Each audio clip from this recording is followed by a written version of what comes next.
അത്യുന്നതങ്ങളിൽ ദൈവത്തിന് മഹത്വം.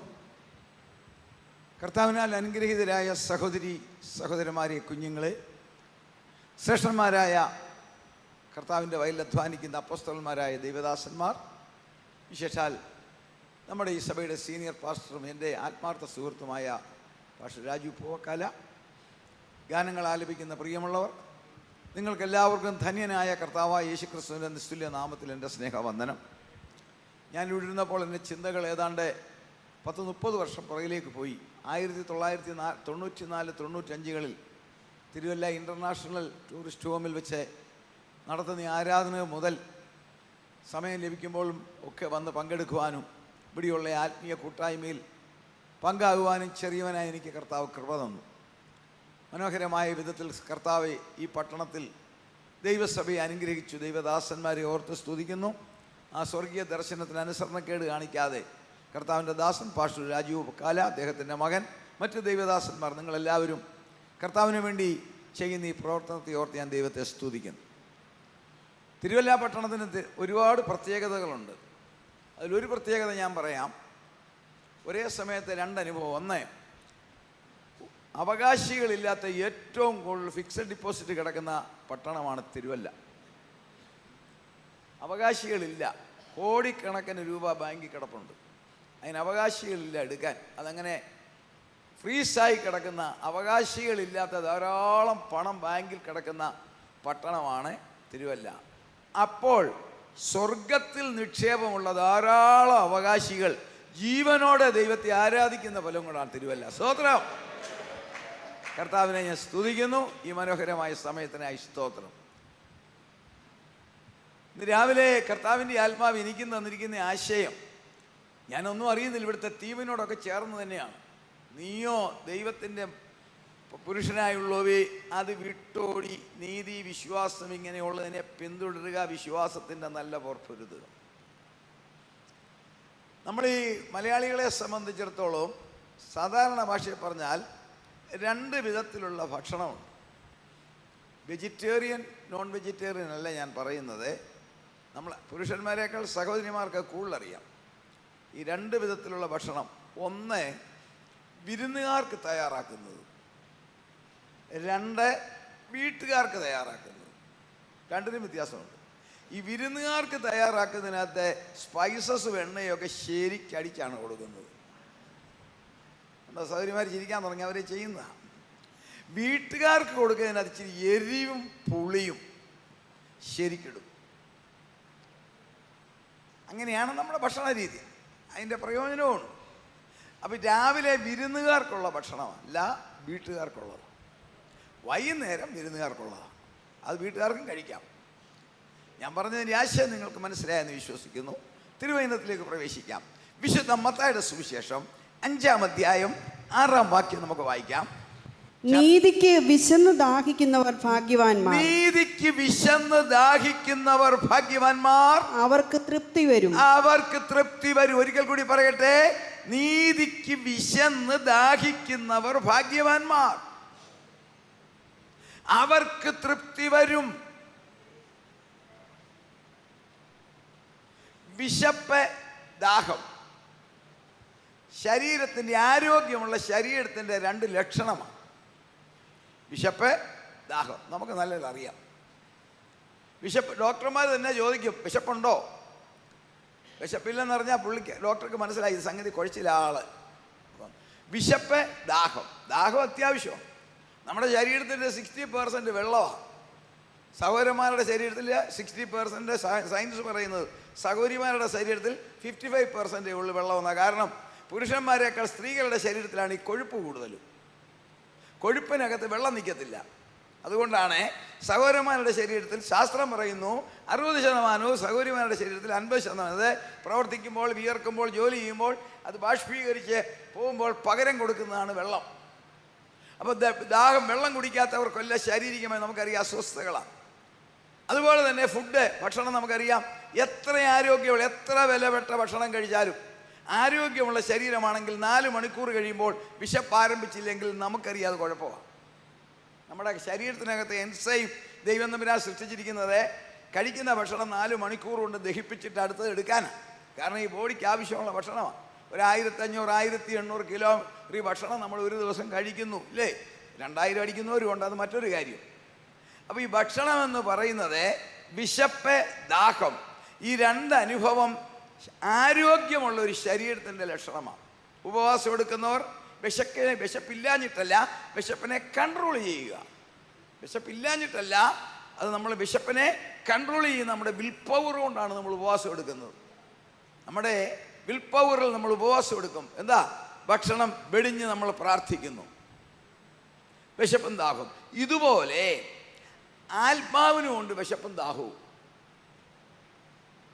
നമ്മുടെ അകത്തെ മനുഷ്യനെന്ന് വേദപുസ്തക ഭാഷ പറയുന്ന ആത്മാവിനുമുണ്ട് വിശപ്പും ദാഹവും. കർത്താവ് പറഞ്ഞു വരിക അതാണ്. നമ്മുടെ വിശപ്പും ദാഹവും ആത്മാവിനുണ്ട്. എന്താ? എല്ലാവർക്കും ഉണ്ട്. അതെ, നല്ല ഭക്ഷണം. അതിന് ആത്മാവിൻ്റെ വിശപ്പിനും ദാഹത്തിനൊരു വാക്കുണ്ട്, ആശ, ആഗ്രഹം, അഭിലാഷം. ഇതെല്ലാം അതിൻ്റെ നല്ല വാക്കുകളാണ്. ആത്മാവിൻ്റെ വിശപ്പും ദാഹവുമാണ്. നല്ല വസ്ത്രം ധരിക്കണം, നല്ല ഭക്ഷണം കഴിക്കണം, സുഖകരമായി ജീവിക്കണം, ഇല്ലേ? ആഗ്രഹമില്ലേ?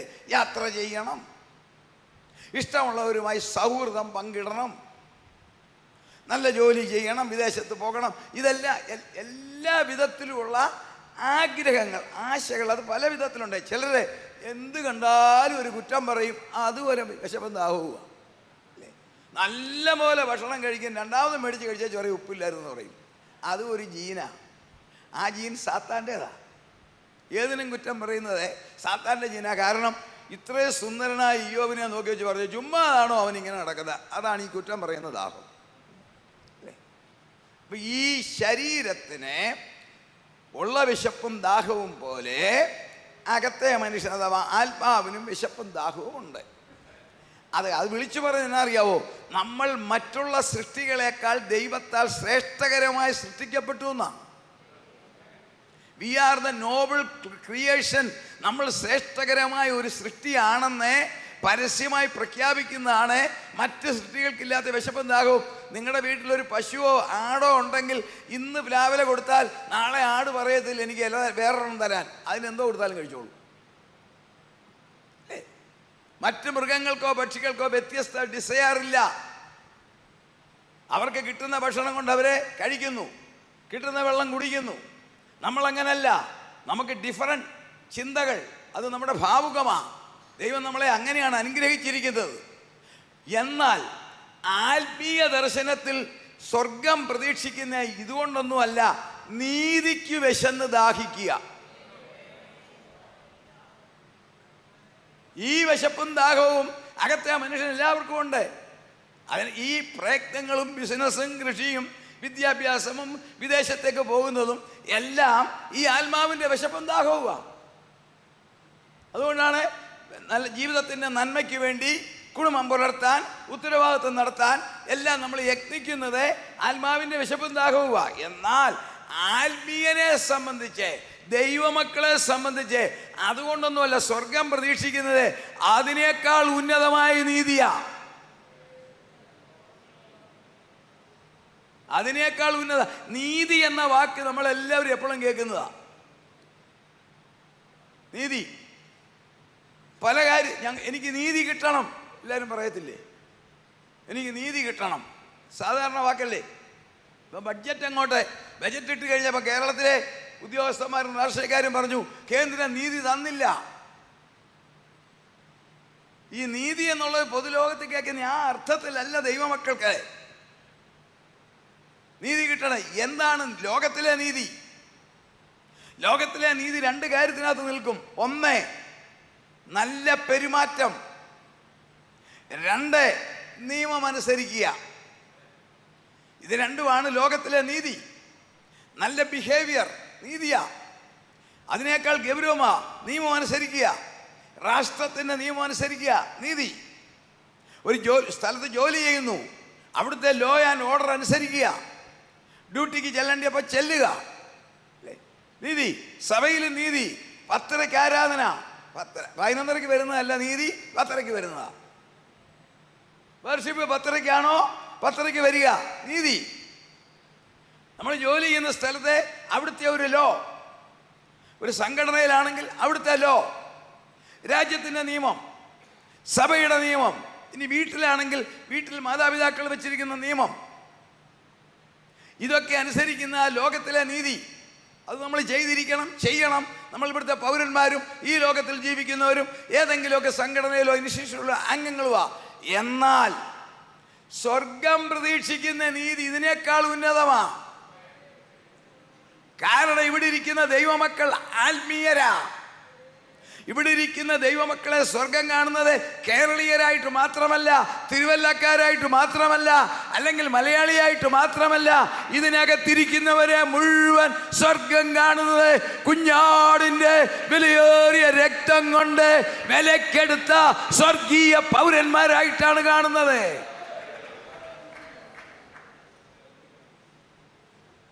ഈജിപ്തിൽ ഇസ്രായേൽ മക്കൾ 30 ലക്ഷം കിടന്നു. ഏതാണ്ട് അതിൻ്റെ 1.5 മടങ്ങ് അല്ലെങ്കിൽ 45 ലക്ഷം ഈജിപ്ഷ്യൻസും ഉണ്ട്. അത്രയേ ഉള്ളൂ അന്നത്തെ കാലത്ത്. അതിന് 1.5 മടങ്ങ് ഈജിപ്ഷ്യൻസ്, ഫെലിസ്ത്യർസ്. അത് നമുക്ക് സമയമുണ്ട് വൈകിട്ട് ചിന്തിക്കാം. ഫെലിസ്ത്യരാരാ? ഇസ്രായേൽ മക്കൾ 30 ലക്ഷത്തോളം. കാരണം 6 ലക്ഷം പുരുഷന്മാർ, അവരുടെ ഭാര്യമാർ, മാതാപിതാക്കൾ, കുഞ്ഞുങ്ങൾ കണക്കൂട്ടുമ്പോൾ ഒരു 30 ലക്ഷം. എന്നാൽ ഈ 45 ലക്ഷത്തെ കാണുന്നത് പോലല്ല സ്വർഗം ഈ 30 ലക്ഷത്തെ കണ്ടത്. ഈ 30 ലക്ഷം തൻ്റെ വാഗ്ദത്ത സന്തതികളാ. Price the Lord. തൻ്റെ വാഗ്ദത്ത സന്തതികളാ. അവർ അന്യദേശത്താ, അവർ അടിമപ്പണി ചെയ്യുന്നവരാ, അവർ ജോലിക്കാരാ, അവർ ചാട്ടവാറടി കൊള്ളുന്നവരാ, അവർ പീഡിപ്പിക്കപ്പെടുന്നവരാ. പക്ഷേ സ്വർഗം നോക്കിയപ്പോൾ അതൊരു വാഗ്ദത്ത സന്തതിയാണ്. ഇത് തന്നെ ഈ കേരളത്തിൽ 3.5 കോടി മലയാളികൾ ഉണ്ടെങ്കിൽ അവരെ പോലെ അല്ല ഞാനും നിങ്ങളും സ്വർഗത്തിൽ പൗരത്വമുള്ളവർ. ചെറിയ കാര്യമല്ല. സ്വർഗത്തിലെ പൗരത്വത്തെക്കുറിച്ച് നമുക്ക് പിന്നീട് ചിന്തിക്കാം. അങ്ങനെ സ്വർഗത്തിൽ പൗരത്വം ഉള്ളവരാണെങ്കിൽ നമ്മളിൽ നിന്ന് വരേണ്ട നീതി എന്താണെന്ന് അറിയാമോ? സ്വർഗം പ്രതീക്ഷിക്കുന്നത് ദൈവത്തിൻ്റെ വിശുദ്ധിയുടെ വെളിച്ചത്തിൽ വിലയിരുത്തുമ്പോൾ കുറ്റമില്ലാത്ത ജീവിതം.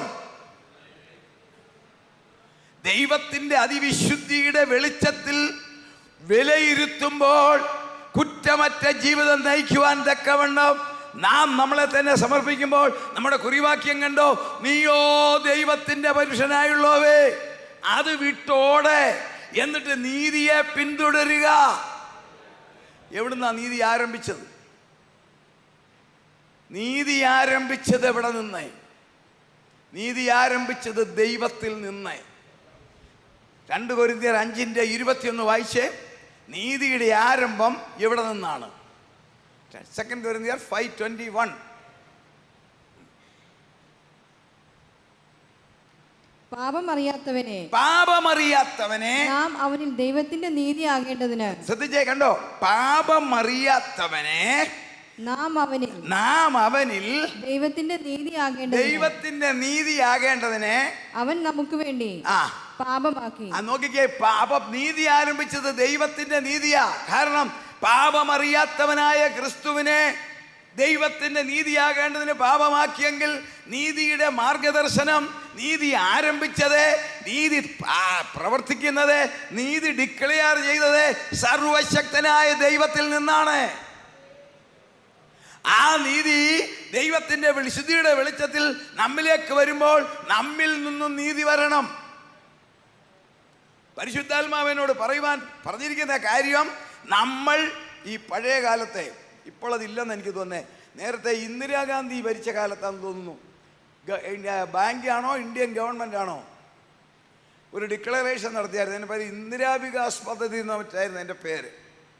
അതായത് 5000 രൂപ ഗവൺമെൻറ് ഡിപ്പോസിറ്റ് ചെയ്താൽ 5 വർഷം കഴിയുമ്പോൾ 10000 കൊടുക്കും. റിക്കർ ചെയ്തുകൊണ്ടിരിക്കും. 5000 രൂപ കൊടുക്കുക ഒരു വ്യക്തി, ബാങ്കിലൊന്നുമല്ല, ഗവൺമെൻറ്റിനാണ്, ഇന്ത്യ ഗവൺമെൻറ്റിന്. അത് ഇന്ദിരാ വികാസ്. അപ്പോൾ 5000 രൂപ കൊടുത്താൽ പകരം 5000 രൂപ ചേർത്ത് 10000 തിരിച്ചു കിട്ടും. ദൈവത്തിൻ്റെ നീതിയെക്കുറിച്ച് എനിക്ക് പറയുവാനുള്ളത്, നമ്മൾ ദൈവത്തിൻ്റെ നീതി അനുസരിച്ച് ജീവിക്കുമ്പോൾ സ്വർഗത്തിൻ്റെ സ്റ്റാൻഡേർഡിനനുസരിച്ച് ഒരു നീതി നമുക്ക് തരും. കരങ്ങളെ ഇവർക്ക് സ്തുതിച്ചാട്ടെ. ഒരിക്കൽ കൂടി പറയട്ടെ, നമ്മൾ ദൈവിക നീതിയെ തുടരുകയാണെങ്കിൽ സ്വർഗീയ സ്റ്റാൻഡേർഡിൽ ഒരു നീതിയെ നമുക്ക് കിട്ടും. അതാണ് കർത്താവ് പറഞ്ഞത്, നിങ്ങളുടെ നീതി പരീശന്മാരുടെയും ശാസ്ത്രിമാരുടെയും നീതിയെ കവിയുന്നില്ല എങ്കിൽ നിങ്ങൾ സ്വർഗരാജ്യത്തിൽ പ്രവേശിക്കത്തില്ല.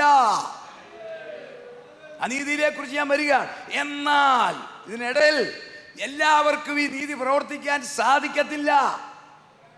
അതുകൊണ്ട് ഞാൻ പറഞ്ഞത്, സ്വർഗത്തിൽ പൗരത്വമുള്ളവർക്ക് മാത്രമേ ദൈവിക നീതിയിൽ ജീവിക്കാൻ സാധിക്കത്തുള്ളൂ. എന്തുകൊണ്ട്? നമ്മുടെ ശരീരത്തെ അല്ലെങ്കിൽ നമ്മളെ ശാസ്ത്രത്തിൻ്റെ വീക്ഷണത്തിൽ നോക്കുമ്പോൾ നമ്മൾ ക്രമീകരിക്കുന്നത്, നമ്മൾ ജീവിക്കുന്നത്, നമ്മൾ പ്രവർത്തിക്കുന്നത് രണ്ട് ശക്തികളിലാണ്. ഒന്ന് നമ്മുടെ ശരീരത്തിൻ്റെ ശക്തി, മസിൽ പവർ അല്ല, ബുദ്ധിശക്തി, പവർ ഓഫ് ഇൻ്റലിജൻസ്. രണ്ട് നമ്മുടെ ആത്മാവിൻ്റെ ശക്തി, ദേഹിയുടെ ശക്തി. കുറച്ചുകൂടെ തെളിച്ചു പറഞ്ഞാൽ, ദേഹിയുടെ ശക്തി, ശരീരത്തിൻ്റെ ശക്തി. ശ്രദ്ധിക്കണേ, ശരീരത്തിൻ്റെ ശക്തിയാണ് ബുദ്ധി, ദേഹിയുടെ ശക്തി മനസ്സ്. രണ്ട് പവറാണ്. ശ്രദ്ധിക്കുക, രണ്ട് പവറാണ്. ഒന്ന് മനസ്സിൻ്റെ ശക്തി. മനസ്സിൻ്റെ ശക്തി ഇന്ന് ഉച്ചയ്ക്ക് അല്ലെങ്കിൽ രാവിലെ ബ്രേക്ക്ഫാസ്റ്റിന് ദോശയുണ്ടാക്കണം, മനസ്സ്. ബുദ്ധി അതിനെ ദോശവാന്ന് പറഞ്ഞാൽ ഒക്കത്തില്ല, അരി വെള്ളത്തിലിട്ട് ആട്ടി റെഡിയാക്കണം. ബുദ്ധി, മനസ്സ്, ഇത് രണ്ടും കൂടെ ചേർന്നാലേ കാര്യം നടക്കത്തുള്ളൂ. പക്ഷെങ്കിൽ ഒന്ന് നമ്മുടെ ബുദ്ധി, രണ്ട് നമ്മുടെ മനസ്സ്. പക്ഷേ പലപ്പോഴും ഇത് തമ്മിൽ കൊമ്പ് ഓർക്കും.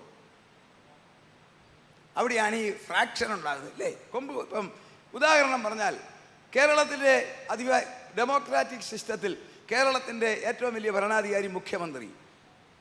ആ മുഖ്യമന്ത്രിക്ക് ഒരു പവറുണ്ട്, അദ്ദേഹം നടത്തുന്നു. അപ്പോൾ ഗവൺമെൻറ് ഓഫ് ഇന്ത്യയുടെയോ ഇന്ത്യൻ പ്രസിഡന്റിൻ്റെയോ പ്രതിനിധി ഗവർണർ, അദ്ദേഹത്തിന് ഒരു പവറുണ്ട്. ഇത് രണ്ടും കൂടാണ് നടക്കുന്നത്. നമുക്ക് കാണാമല്ലോ, ഇവർ തമ്മിൽ കൊമ്പ് കോർക്കുന്ന വാർത്ത കേൾക്കാമല്ലേ? കേട്ടിട്ടില്ലേ? ഇവർ തമ്മിൽ കൊമ്പ് കോർത്ത സംഗതി കുഴച്ചില്ല. ഇതുപോലെ നമ്മളുടെ മനസ്സും നമ്മളുടെ ബുദ്ധിയും ഒന്നിച്ചു പോയാലേ ജീവിതം വിജയിക്കത്തുള്ളൂ. അത് പലപ്പോഴും ഇവർ കൊമ്പ് കോർക്കും. മനസ്സ്, ഒരാളെ കാണുന്നു, അല്ലേ വേണ്ട, നമ്മുടെ ഒരു കാര്യത്തിന് ഒരു 500 രൂപ കൊടുക്കണം, മനസ്സ്. ഉടനെ ബുദ്ധി പറയാം, അതിൻ്റെ ആവശ്യമില്ല, 200 ഒതുക്കും, 300 കയ്യിലിരിക്കും. ശരിയാണോ? ശരിയാണോ? ഇത് രണ്ടും തമ്മിൽ ചേരാൻ ബുദ്ധിമുട്ടാണ്. അതാണ് ഈ നീതിക്ക് തടസ്സം. എന്നാ അറിയാവോ? ദൈവികമായ കാര്യത്തിലേക്ക് നമ്മൾ വരുമ്പോൾ, ലോകത്തെ വെറുക്കുവാൻ പറയുമ്പോൾ, ജഡത്തെ ക്രൂശിക്കാൻ പറയുമ്പോൾ, ബുദ്ധി പറയും അത്രയൊന്നും ചെയ്യണ്ട, ഒരു പരിമിതിയൊക്കെ തന്നത്. എന്നാൽ ഇതിനെ തമ്മിൽ കണക്ട് ചെയ്യാൻ ദൈവമക്കൾക്കുള്ള ഒരു പ്രത്യേകത അറിയാവോ? ഇതിനെ തമ്മിൽ യോജിപ്പിക്കാൻ മൂന്നാമതൊരു ശക്തി നമുക്ക് തന്നിട്ടുണ്ട്. ആ ശക്തിയുടെ പേരാണ് ദൈവാത്മാവ് നടത്തപ്പെടുന്നവർ ദൈവമക്കൾ. പരിശുദ്ധാത്മാവിന്റെ ശക്തിയിലല്ലാതെ മനസ്സിനെയും ബുദ്ധിയെയും സംയോജിപ്പിക്കാൻ സാധിക്കത്തില്ല. ആത്മാവിന്റെ ശക്തിയുള്ളവൻ, ആത്മാവിനാൽ നടത്തപ്പെടുന്നവൻ ആത്മീയൻ. അവന്റെ പേരാണ് ആത്മീയൻ. അവൻ നീതിക്ക് വേണ്ടി വരും. നീതി എന്ന വാക്യം, ആ വാക്ക് നീതിമാനെ കുറിച്ച് പറയുന്ന നോഹയ.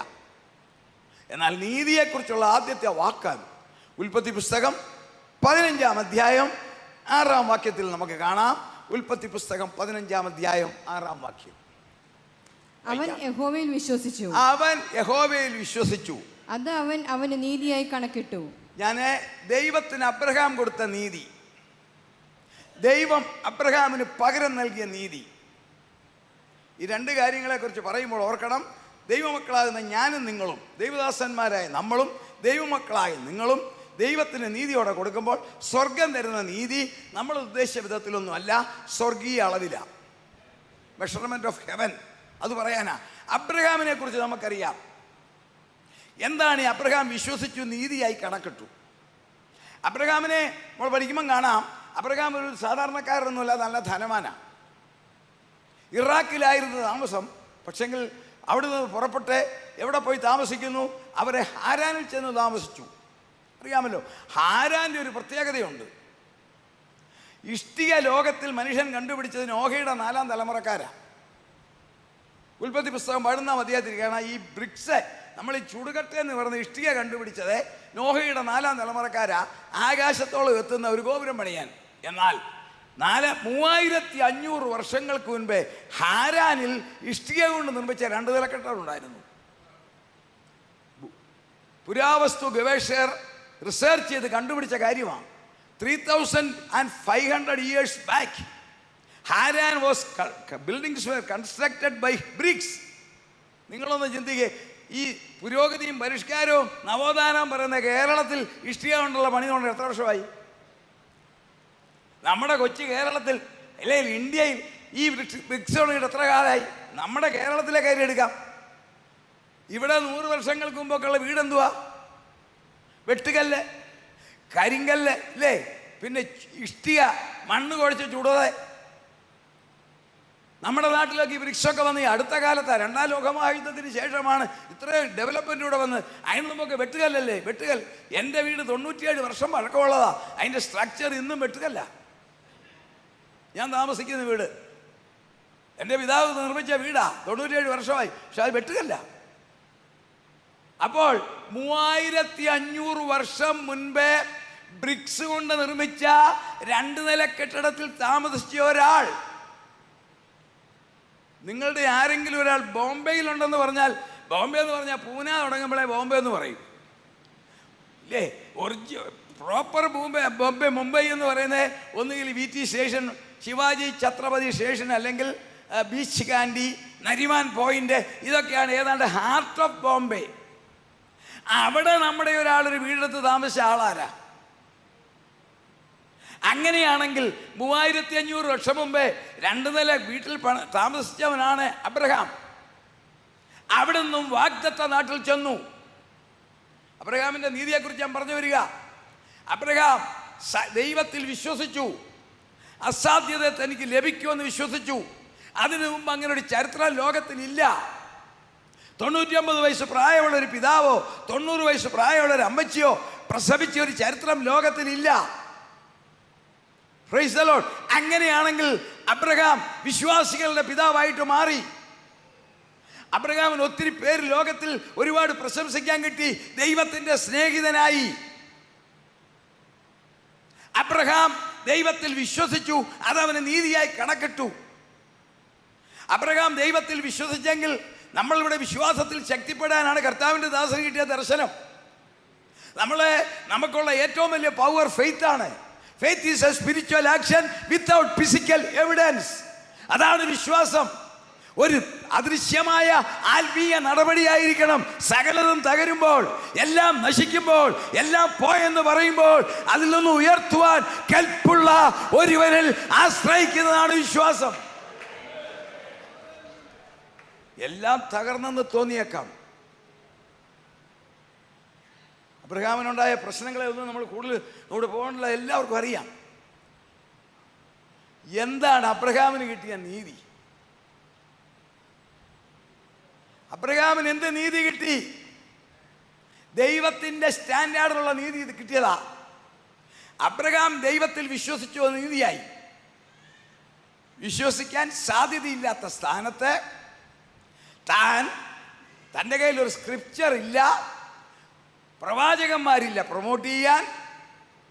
അതുകൂടെ മനസ്സിലാക്കുക. ആരുമില്ല തന്നെ വിശ്വാസത്തിൽ സമ്പന്നനാക്കാൻ. നിരവധി പ്രതികൂലങ്ങൾ മുൻപിൽ. ഇശ്മായേലിൻ്റെ സന്തതികള്, ഇസഹാക്ക്, എന്തെല്ലാം വിഷയങ്ങളാ മുമ്പിൽ കിടക്കുന്നു. ഇതിനിടയിൽ തൻ്റെ ഭാര്യ അപഹരിക്കപ്പെട്ടു. ഇതെല്ലാം കൺമുമ്പിൽ ഉണ്ടായിട്ടും faith is A spiritual action without physical evidence. കേട്ട ദൈവത്തിൻ്റെ ശബ്ദം, ഞാൻ നിന്നെ വലിയൊരു ജാതിയാക്കും, നിന്നിൽ നിന്നും രാജാക്കന്മാർ വരും, നിന്റെ സന്തതികൾ ആകാശത്തിലെ നക്ഷത്രങ്ങളെ പോലെയാകും. ഇത് വിശ്വസിച്ചെങ്കിൽ ദൈവം തമ്പുരാൻ അബ്രഹാമിന് കൊടുത്ത നീതി ഇത് നിന്നെല്ലാം ഉയർന്നതാ. ആ നീതിയാണ് ഞാൻ പറയാൻ പോകുന്നത്. ദൈവം തമ്പുരാൻ അബ്രഹാമിന് കൊടുത്ത നീതി ഇങ്ങനെ ഒരുപാട് സ്വത്തുകാരനായിട്ടെന്നോ 318 ബാല്യക്കാരോ ജോദ്ധാക്കളോ ഉള്ള ഒരു വലിയ ആളായിട്ടോ ഇതൊന്നും അല്ലായിരുന്നു ദൈവത്തിൻ്റെ നീതി. വായിക്കാം, എബ്രായ ലേഖനം 11-ാം അധ്യായം 10-ാം വാക്യം വായിക്കാം. ഇതാണ് അബ്രഹാമിന് ദൈവം കൊടുത്ത നീതി. വായിക്കാം, ദൈവം ശില്പിയായി നിർമ്മിച്ചതും വാഗ്ദത്തത്തിന്റെ കൂട്ടവകാശികളായ ഇസഹാക്കിനോടും യാക്കോബിനോടും കൂടെ 2 നില കെട്ടിടം വിട്ടിട്ട് കൂടാരങ്ങളിൽ പാർത്തുകൊണ്ട്. വായിക്കാം, ദൈവം ശില്പിയായി നിർമ്മിച്ചതും അടിസ്ഥാനമുള്ളതുമായ നഗരത്തിനായി കാത്തിരുന്നു. 1500 കിലോമീറ്റർ നീളവും വീതിയുള്ള സ്വർഗം യഹോവയായ ദൈവം ശില്പിയായി നിർമ്മിക്കുന്ന കർത്താവായ യേശുക്രിസ്തു മിനുക്കുപണി ചെയ്യുന്ന പുതിയ യെരൂശലേം എന്ന വാഗ്ദത്തത്തെ ദർശനത്തിൽ കാണിച്ച് ദൈവത്തിന്റെ നീതി. അതാണ് നീതി. ദൈവം റിട്ടേൺ. താൻ ദൈവത്തിൽ വിശ്വസിച്ചു, വിശ്വാസത്തിന്റെ നല്ല പോർ പൊരുതി, താൻ നീതിയായി ജീവിച്ചു. പക്ഷെങ്കിൽ ദൈവം കൊടുത്തത് ഭൗമിക നന്മകൾ മാത്രമല്ല. ഭൗമിക നന്മ കൊണ്ട് നീ തൃപ്തനാകുന്നല്ല. ദൈവം കൊടുത്തത് കണ്ടോ, ഇത്ര മനോഹരമായ ഒരു ദർശനം. അതുകൊണ്ടാണ് താൻ കൂടാരങ്ങളിൽ പാർത്തത്. കാരണം ഈ മനോഹരമായ പുതിയ യെരൂശലേം ആ ദർശനം അദ്ദേഹത്തിന് കൊടുത്തു. ഇതാണ് ദൈവത്തിൻ്റെ നീതി. എന്നെ കേൾക്കുന്ന ദൈവമക്കളെ, എനിക്ക് നിങ്ങൾക്ക് സംബരാൻ തരുന്ന നീതി കുറച്ച് പണമോ ഒരു വീടോ ഒരു വാഹനമോ ഇതൊന്നുമല്ല. നിത്യതയിൽ ആസന്നമായ കർത്താവിൻ്റെ വരവിൽ ഈ ദ്രവത്വമുള്ള ശരീരം അദ്രവത്വത്തെ അവകാശമാക്കുന്ന തേജസ്സിനെ കണ്ടെങ്കിൽ നീതി. പ്രതികൂലങ്ങൾ വരും. പ്രതികൂലങ്ങൾ വരുമ്പോൾ ധൈര്യത്തോടെ പറയണം, എൻ്റെ ദൈവത്തിൻ്റെ കൈ എനിക്ക് അനുകൂലമാണ്. നമുക്കറിയാം, നെഹമ്യാവിൻ്റെ പുസ്തകം 2-ാം അധ്യായം 19-20 വായിക്കാം. Book of Nehemiah chapter 2, 19 and 20.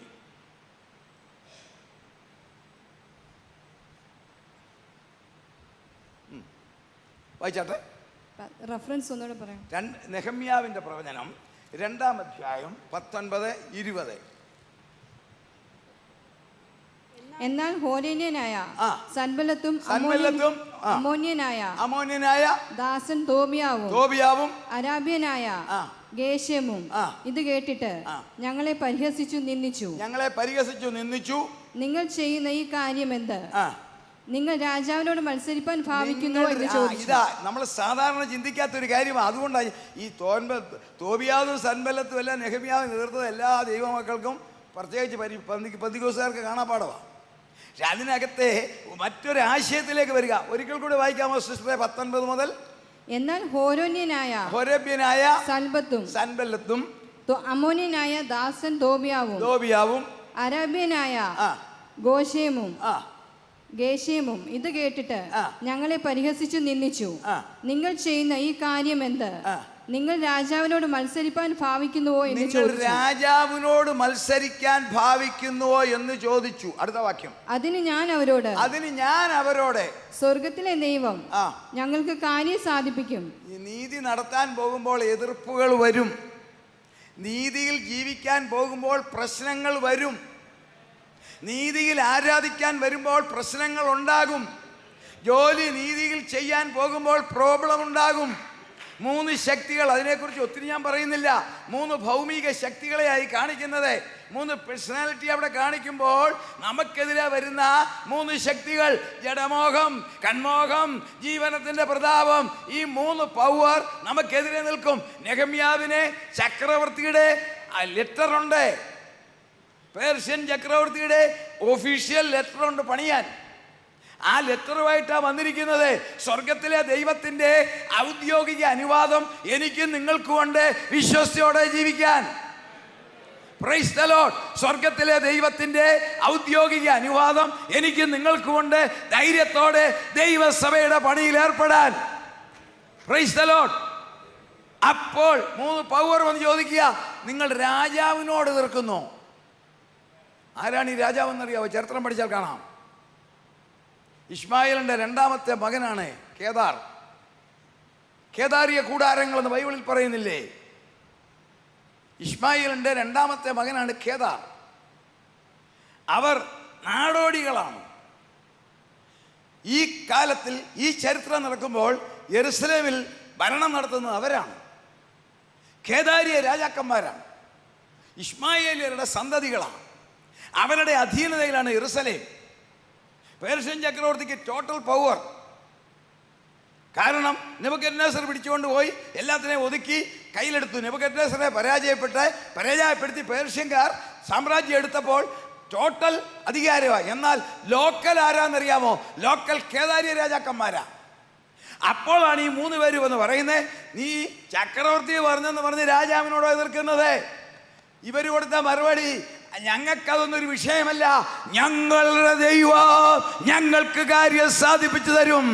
ആത്മീയ ജീവിതത്തിന് യഥാർത്ഥത്തിൽ ക്രിസ്തുവിനെ ആരാധിപ്പാൻ, ദൈവത്തെ ആരാധിപ്പാൻ, വിശുദ്ധിയിൽ ജീവിപ്പാൻ ഇറങ്ങി പുറപ്പെട്ടോ.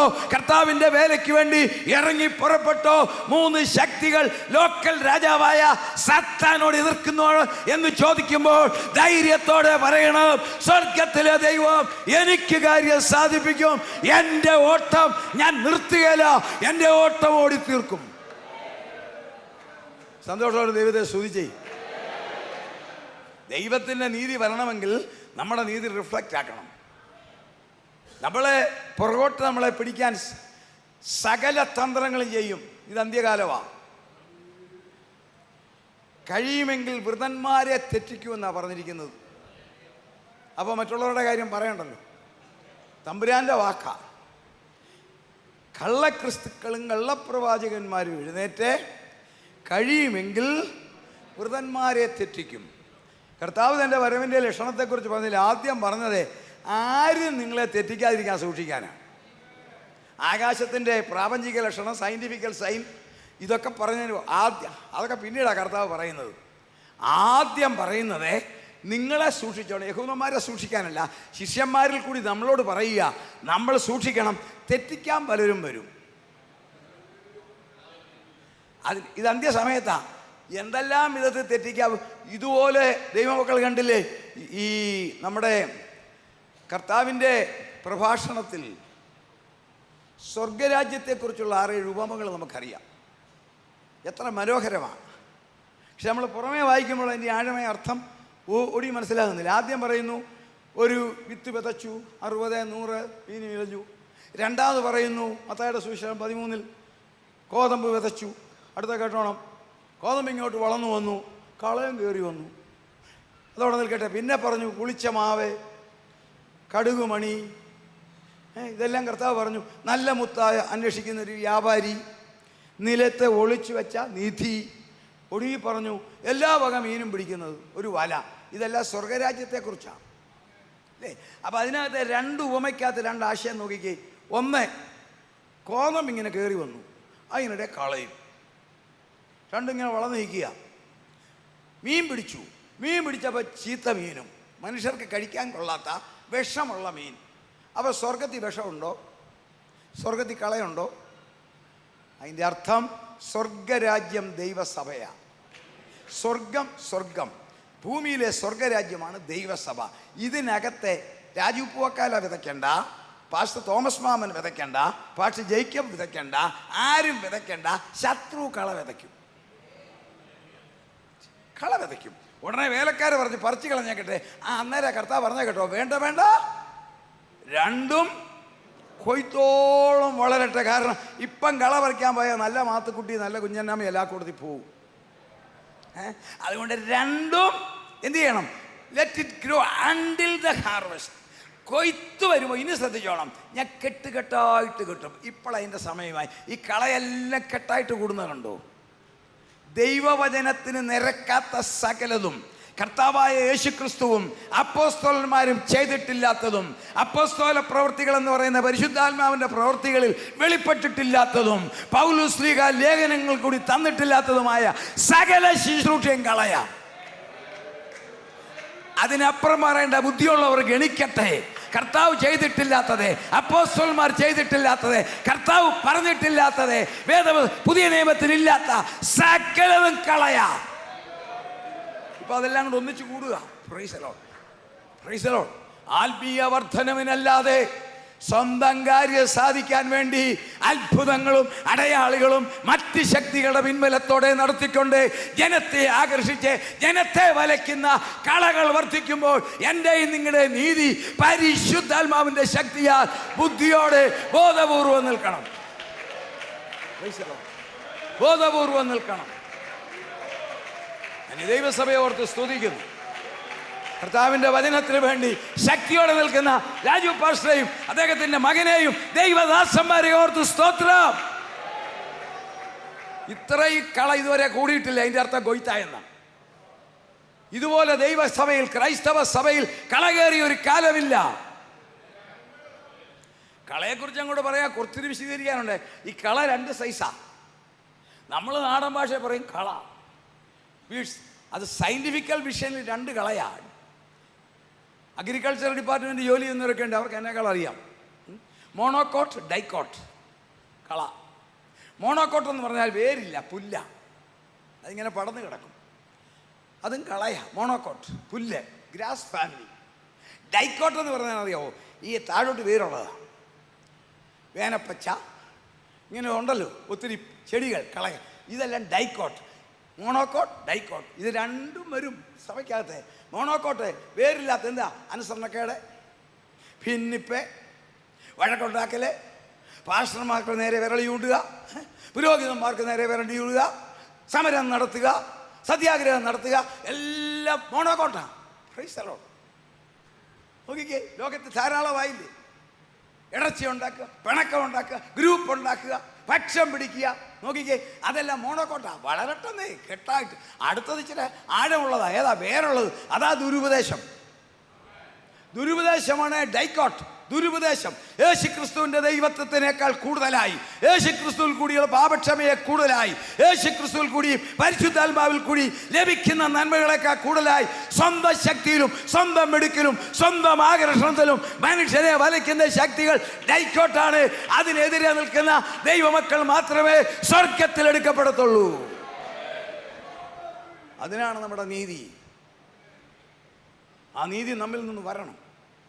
ഇനി രണ്ടാമത് നീതിയുടെ രണ്ട് മൂന്ന് കാര്യങ്ങൾ പറയാനാ. നമുക്ക് റിട്ടേൺ നീതി. രണ്ടാമത്തെ നീതി, പ്രതിസന്ധികൾ, പ്രതികൂലങ്ങൾ, കഷ്ടങ്ങൾ, ഭാരങ്ങൾ, രോഗങ്ങൾ, ഞെരുക്കങ്ങൾ, ഇത് നേരിടുമ്പോൾ സ്വാഭാവികമായി മുൻപേ പറഞ്ഞ മനസ്സ് പതറും അല്ലേ? മനസ്സെന്ന് പറയുന്ന ലോലത, നമ്മുടെ ചിന്താഗതി പതറും. നമ്മുടെ വിശ്വാസത്തിന് ഉലച്ചിൽ സംഭവിക്കും. ശരിയല്ലേ? പറയാനൊക്കെ എളുപ്പമാണ്. പ്രശ്നങ്ങളിലേക്ക് വരുമ്പോൾ, പ്രാക്ടിക്കൽ പ്രോബ്ലം അനുഭവിക്കുമ്പോൾ, കുടുംബപരമായി, പേഴ്സണലായി, ശാരീരികമായി. ഇന്ന് രോഗങ്ങളുടെ കാര്യം. രോഗം വരാൻ തന്നെ കാരണം 8-10 കാരണമുണ്ട് രോഗം വരാൻ. പാപം കൊണ്ടും രോഗം വരും. പാപം കൊണ്ട് രോഗം വന്നതാണ് ബെതസ്ദാ കുളക്കര കിടന്ന അച്ചായൻ. 38 വർഷം കിടന്നു അല്ലേ? ആ തളർവാദ രോഗിയല്ല. ഉള്ള വചനം പഠിച്ചാൽ കാണാം. പുള്ളിക്ക് നടക്കാൻ അദ്ദേഹം തന്നെ പറയുന്നുണ്ട്, ഞാൻ തന്നെ ചെല്ലുമ്പോൾ വേറൊരു പുള്ളി അറിയാവുന്നവർ പറഞ്ഞ് എനിക്ക് മുമ്പേ ഇറങ്ങി ചാടും, അപ്പം നടക്കാം. അപ്പം ഈ 38 കൊല്ലമായി. അപ്പം ഈ 38 കൊല്ലം എങ്ങനെ ഭക്ഷണം കഴിച്ചു? വസ്ത്രം 38 വർഷം മുമ്പുള്ള വസ്ത്രമല്ല. അപ്പോൾ ഇടയ്ക്ക് അദ്ദേഹം വസ്ത്രം മാറും, ഭക്ഷണം കിട്ടും. അപ്പോൾ ഇത് കൊടുക്കാൻ ആരാണ്ടുണ്ട് ഇല്ലേ? ഇല്ലേ? ആരോ കൊണ്ട് കൊടുക്കുന്നുണ്ട്. അപ്പോൾ ഒരു കാര്യം മനസ്സിലായി, ഭക്ഷണവും കൊണ്ട് കൊടുക്കും, മാറാൻ ഉടുപ്പും കൊടുക്കും, മലയാളിയുടെ ഭാഷ കൈലിയും മാറാൻ കൊടുക്കും, രാവിലെ കഞ്ഞിയും കൊണ്ട് കൊടുക്കും, ഉച്ചയ്ക്ക് ചോറും കൊണ്ട് കൊടുക്കും. എന്നാലും അച്ചായൻ ഇവിടെ കിടന്നാൽ മതി, വീട്ടിൽ വരണ്ട. മനസ്സിലായോ? ശരിയാണോ? അപ്പോൾ ഈ ആളെ ഒടുവിൽ സൗഖ്യമായി കഴിഞ്ഞ് കർത്താവ് ഒരു കാര്യം പറഞ്ഞിട്ടുണ്ട്, നോക്കൂ സൗഖ്യമായല്ലോ, അധികം തിന്മയായി ഭവിക്കാതിരിപ്പാൻ ഇനി പാപം ചെയ്യരുത്. അപ്പോൾ പാപനിമിത്ത രോഗം, ബൈ ബർത്ത് രോഗം, ജന്മനാൽ രോഗികളാവും. ജന്മനാൽ രോഗം വരാം, പാപനിമിത്ത രോഗം വരാം, പിന്നെ ദൈവനാമം മഹത്വപ്പെടാനും രോഗം വരാം. ഇവൻ കുരുടനായി പിറന്ന അവനോ അവൻ്റെ അമ്മയപ്പന്മാരെ പാപം ചെയ്തിട്ടല്ല, ദൈവപ്രവൃത്തി വെളിപ്പെടാൻ. ഇതൊക്കെ വരും. ഇനിയുണ്ടല്ലോ കാര്യങ്ങൾ. ഇനിയും മനസ്സിന് ടെൻഷൻ കൂടിയാൽ രോഗം വരാം. ടെൻഷൻ കൂട്ടിയാൽ സംഗതി വളരെ ഗൗരവമാണ്. അതുകൊണ്ടാണ് ഈ ദൈവമക്കളോട് പറയുന്നത്, കർത്താവ് പറഞ്ഞത്, എൻ്റെ സമാധാനം ഞാൻ നിങ്ങൾക്ക് തന്നേച്ചു പോകുന്നു. അത് വീട്ടിൽ വെച്ചു കൊണ്ടു നടക്കാനുള്ളതല്ല. അത് ജോലിയിൽ പോകുമ്പോൾ, യാത്ര ചെയ്യുമ്പോൾ, ആരാധനയ്ക്ക് വരുമ്പോൾ അതുകൂടെ കൊണ്ടുപോരണം. കർത്താവ് വന്നിരിക്കുന്ന സമാധാനം വീട്ടില അപ്പുറത്തെ ഷർട്ടിൻ്റെ ഇടയിലും സാരിയുടെ ഇടയിലും പൈസയുടെ ഇടയിൽ കൊണ്ട് വെച്ചല്ല വരേണ്ടത്. That should rule you always your life. പ്രശ്നങ്ങൾ കുമിക്കട്ടെ, പ്രതികൂലം വരട്ടെ, ഭാരങ്ങൾ വരട്ടെ, ഞെരുക്കങ്ങൾ വരട്ടെ, മരണത്തെ മുഖാമുഖമായി കാണട്ടെ, സ്വർഗം തന്ന സമാധാനത്തെ കൊണ്ടു നടക്കണം. ടെൻഷൻ കൊണ്ട് രോഗം വരും. ബാക്ടീരിയയും വൈറസും പരത്തിയാലും രോഗം വരും. അതുകൊണ്ട് രോഗം വരും. പിന്നെ ഒത്തിരി കാര്യങ്ങളുണ്ട് ഈ രോഗം വരാൻ. ഇന്നത്തെ ഭക്ഷണം കൊണ്ട് രോഗം വരും. കെമിക്കലാണ് മുഴുവൻ കഴിക്കുന്നത്. രോഗം വന്നില്ലേല അതിശയം. രോഗം വന്നില്ലേല അതിശയം. കഴിക്കുന്നത് മുഴുവൻ കെമിക്കലാണ്. അതുകൊണ്ടും വരും. പിന്നെ ഇനിയുണ്ട്, ഉറക്കമില്ലേലും രോഗം വരും.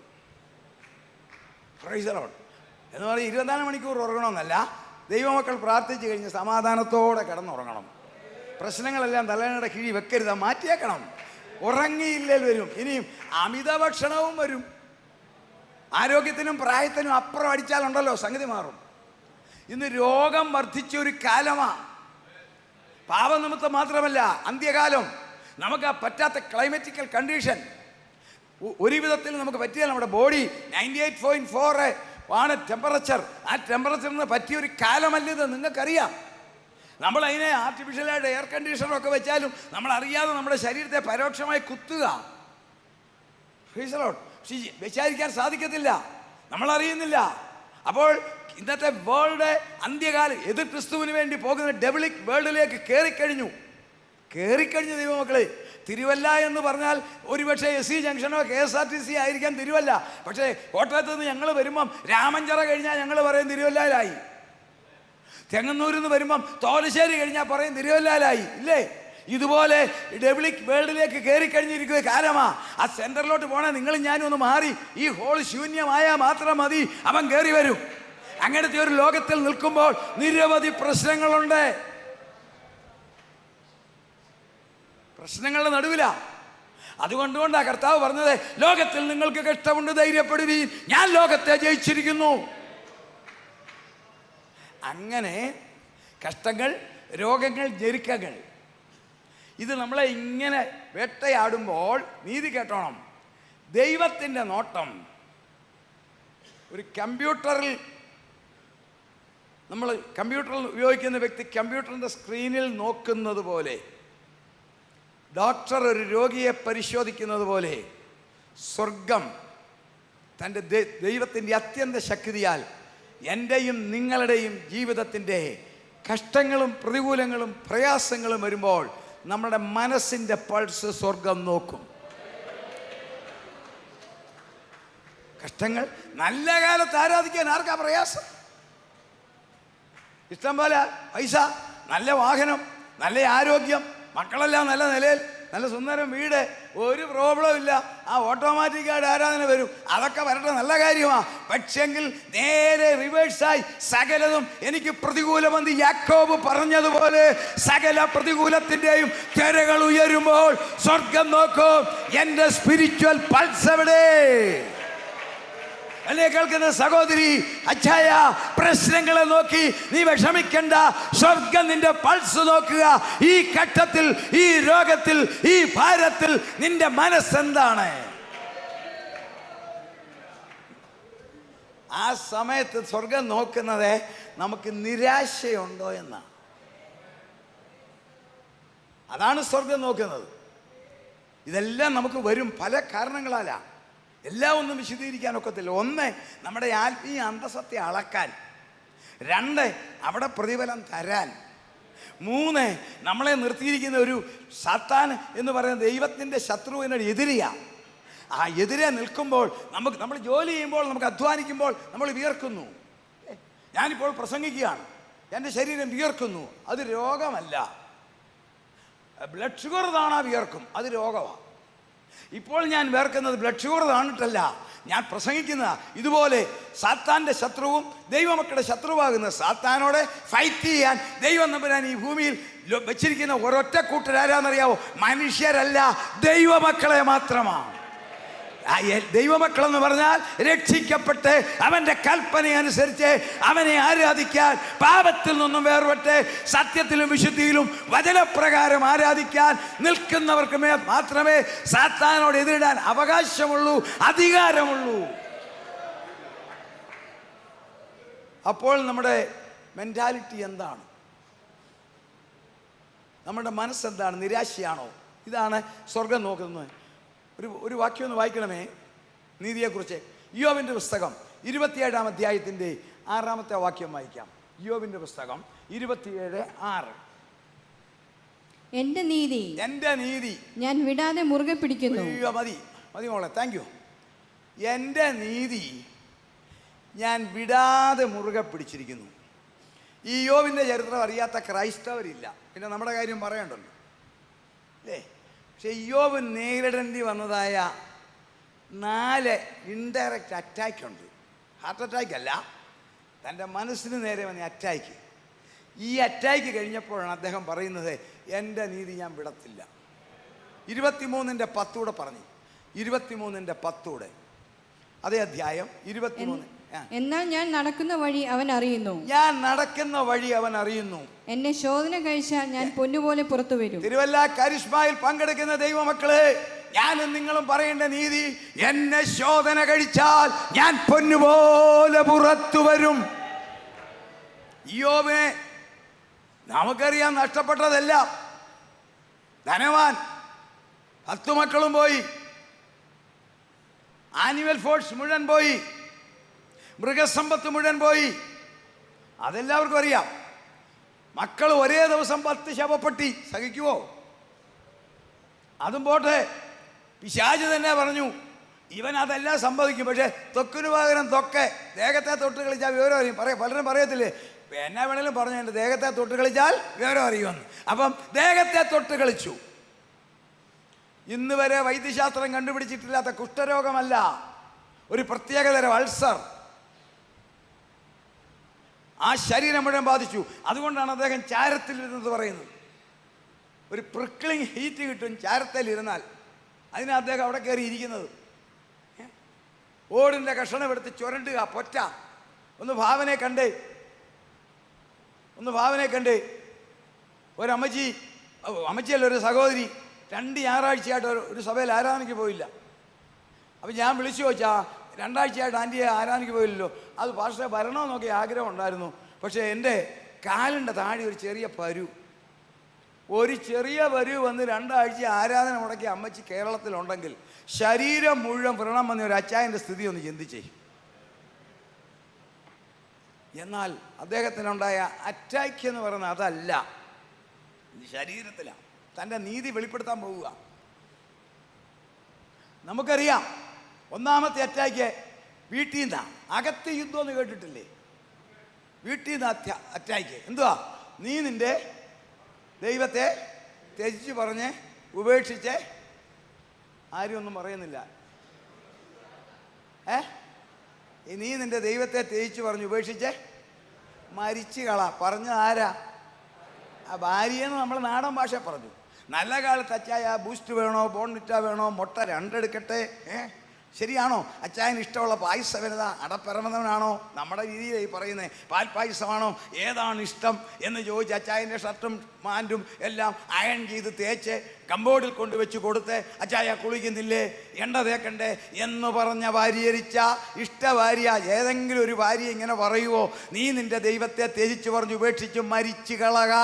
കാരണം എനിക്കിത് ഡ്രസ്സ് ചെയ്യാൻ പറ്റത്തില്ല, എനിക്ക് ഈ ദുർഗന്ധം വമിക്കാൻ ഒക്കത്തില്ല. നീ ഒന്ന് മരിച്ചാൽ ഒരു രാത്രി മെനക്കെട്ടാൽ മതി, പിറ്റേ ദിവസം ഐ ആം ഫ്രീ എന്ന് പറഞ്ഞ ഒരമ്മച്ചി. ഞാൻ ചിന്തിച്ചു, ഇന്നത്തെ യോബ് ആയിരുന്നെങ്കിൽ കയ്യിലിരുന്ന ഓടുകൊണ്ട് കൊടുത്തേനെ മോഹത്തിനിട്ട് ഒന്ന്. യോബ് കൊടുത്ത മറുപടി, നീ ഒരു പൊട്ടിയാ, നീ ഒരു അന്ധയാ. കാരണം ദൈവത്തിൻ്റെ കരുതൽ കാണാനും കേൾക്കാനും നിന്റെ ഇല്ല. 1. 2ാമത്തേതാണ് 3 അറ്റാക്ക്. ഒന്ന് വായിക്കാം. 2ാം അധ്യായത്തിന്റെ 11ാം വാക്യം. അവനവളോട് 1ാം അധ്യായത്തിന്റെ 11ാം വാക്യം ഒന്ന് വായിച്ചേ. അനന്തരം തേമാന്യനായ എലിഫസ്, ശൂഹ്യനായ ബിൽദാദ്, നയമാത്യനായ സോഫർ, തേമാന്യനായ എലിഫാസ്, ശൂഹനായ ബിൽദാദ്, നയമത്തിനായ സോഫർ. ഞാൻ ഈ തിരുവല്ലാക്കാർക്ക് വേണ്ടി ഒരു അല്പം ഓൾട്രേഷൻ ചെയ്യാൻ പോവുക. 1 പന്തളംകാരനായ ഏലിയാസ്, 2 കുമ്പനാടുകാരനായ രണ്ടാമൻ, 3 റാന്നിക്കാരൻ. ഒരാൾ പന്തളത്ത്, ഒരാൾ കുമ്പനാട്, ഒരാൾ റാന്നി. ഇനിയൊന്ന് വായിച്ചേ. നിങ്ങളെ പന്തളംകാരോ കുമ്പനാടോ നിങ്ങളെ പറയല്ലേ, ഒരു ജസ്റ്റ് ഒരു ഉദാഹരണം, ഇതിന്റെ സീരിയസ്നെസ് കാണിക്കാനാ. വായിച്ചേ. എന്നിങ്ങനെ ഇയ്യോബിന് 3 സ്നേഹിതന്മാർ, ഇങ്ങനെ 3 സ്നേഹിതന്മാർ ഈ അനർത്ഥമൊക്കെയും അവന് ഭവിച്ചത് കേട്ടപ്പോൾ അവർ ഓരോരുത്തൻ താന്താന്റെ സ്ഥലത്ത് നിന്ന് പുറപ്പെട്ട് അവനോട് സഹതിപ്പിപ്പാനും അവനെ ആശ്വസിപ്പിപ്പാനും പോകണമെന്ന് തമ്മിൽ പറഞ്ഞൊത്തു. നിങ്ങൾ നോക്കിക്കേ, ഒരാൾ പന്തളം, ഒരാൾ കുമ്പനാട്, ഒരാൾ റാന്നി. ടെലിഫോണില്ല, മൊബൈലില്ല, വാഹനമില്ല, ഒന്നുമില്ല. ആ കാലം ഓർക്കണം. ഈ 3 സ്ഥലത്തിരുന്നോണ്ട് കേട്ടവരെ ഇവരൊന്നിച്ചു കൂടണം എന്ന് മാത്രം പാടുപെട്ടു. അവരൊന്നിച്ചു കൂടി. നമുക്ക് അച്ചായനെ പോയി ഒന്ന് ആശ്വസിപ്പിക്കാം, സ്നേഹിതരാ.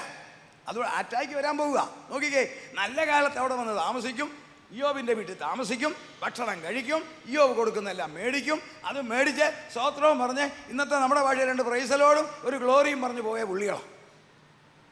ശരിയാണോ? ജീവിതത്തിൻ്റെ യാഥാർത്ഥ്യത്തിലേക്ക് ഞാൻ വരിക. ഇവർ 3 പേരും കൂടെ വന്നു. എന്തിനാ വന്നവിടെ പറഞ്ഞ കേട്ടോ? നമുക്ക് പോയി അച്ചായനെ ഒന്ന് ആശ്വസിപ്പിക്കാം, ഒന്ന് സഹതപിക്കാം. പ്രശ്നങ്ങളും പ്രതികൂലങ്ങളും ഭാരങ്ങളും വരുമ്പോൾ നേരിടുന്ന ദൈവമക്കളെ, ജോലിയിൽ പ്രശ്നങ്ങൾ വരുമ്പോൾ, സഹപ്രവർത്തകർ പുറകിൽ കൂടി കുത്തുമ്പോൾ, വീട്ടിൽ കുടുംബ പ്രശ്നത്തിൻ്റെ തീക്കുണ്ടം പൊങ്ങുമ്പോൾ, കടഭാരത്തിൻ്റെ വലിയ തിരയടിക്കുമ്പോൾ, മാറി മാറി ഡോക്ടർമാരെ കണ്ട് മരുന്നുകളെല്ലാം കഴിച്ച് ശരീരം ക്ഷീണിക്കുമ്പോൾ, കേൾക്കുന്ന ദൈവമക്കളെ, പാപം ചെയ്തിട്ടല്ല, സ്വർഗം നിന്നെ റിഫൈൻ ചെയ്യാൻ പോവുകയാണ്. എന്നെ ശുദ്ധീകരിച്ചാൽ ഞാൻ പൊന്നുപോലെ പുറത്തു വരും. ഇവര് 3 പേരും കൂടെ വന്നു. വന്നിട്ട് അവിടെ വായിച്ച കുഞ്ഞെ. അവർ അകലെ വെച്ച് നോക്കിയാറേ അവനെ തിരിച്ചറിഞ്ഞില്ല. അവർ ഉറക്കെ കരഞ്ഞു, വസ്ത്രം കീറി, പൊടി വാരി മേലോട്ട് തലയിൽ വിതറി. ഇതിനൊക്കെ വലിയ ആക്ഷൻ കാണിച്ചു. വസ്ത്രം കീറി, ഉറക്കെ കരഞ്ഞു, പൊടി വാരി മേലോട്ടിട്ടു. അടുത്ത വാക്യം. വസ്ത്രം കീറി പൊടി വാരി മേലോട്ട് തലയിൽ വിതറി. അവന്റെ വ്യസനം അതികഠിനമെന്ന് കണ്ടിട്ട് അവർ ആരും ഒരു വാക്കും മിണ്ടാതെ 7 രാപ്പകൽ അവനോടുകൂടെ നിലത്തിരുന്നു. നിങ്ങളൊന്ന് ശ്രദ്ധിച്ചേ, ഒറ്റ ആഴ്ച നിലത്തിരുന്നു. ആശ്വസിപ്പിക്കാൻ വന്നവരാ. ഒരാഴ്ച നിലത്തിരുന്നു. ശരീരത്തിന് യാതൊരു ക്ഷീണമില്ലാത്ത അമ്മാമ്മ കൊടുത്ത ചായയും കുടിച്ചു. അല്ല, ഒരാഴ്ച വെറുതെ ഇരിക്കുകയല്ലോ. അവർ ഒരാഴ്ച ഉപവസിച്ചെന്ന് അവിടെ എഴുതിയിട്ടില്ല.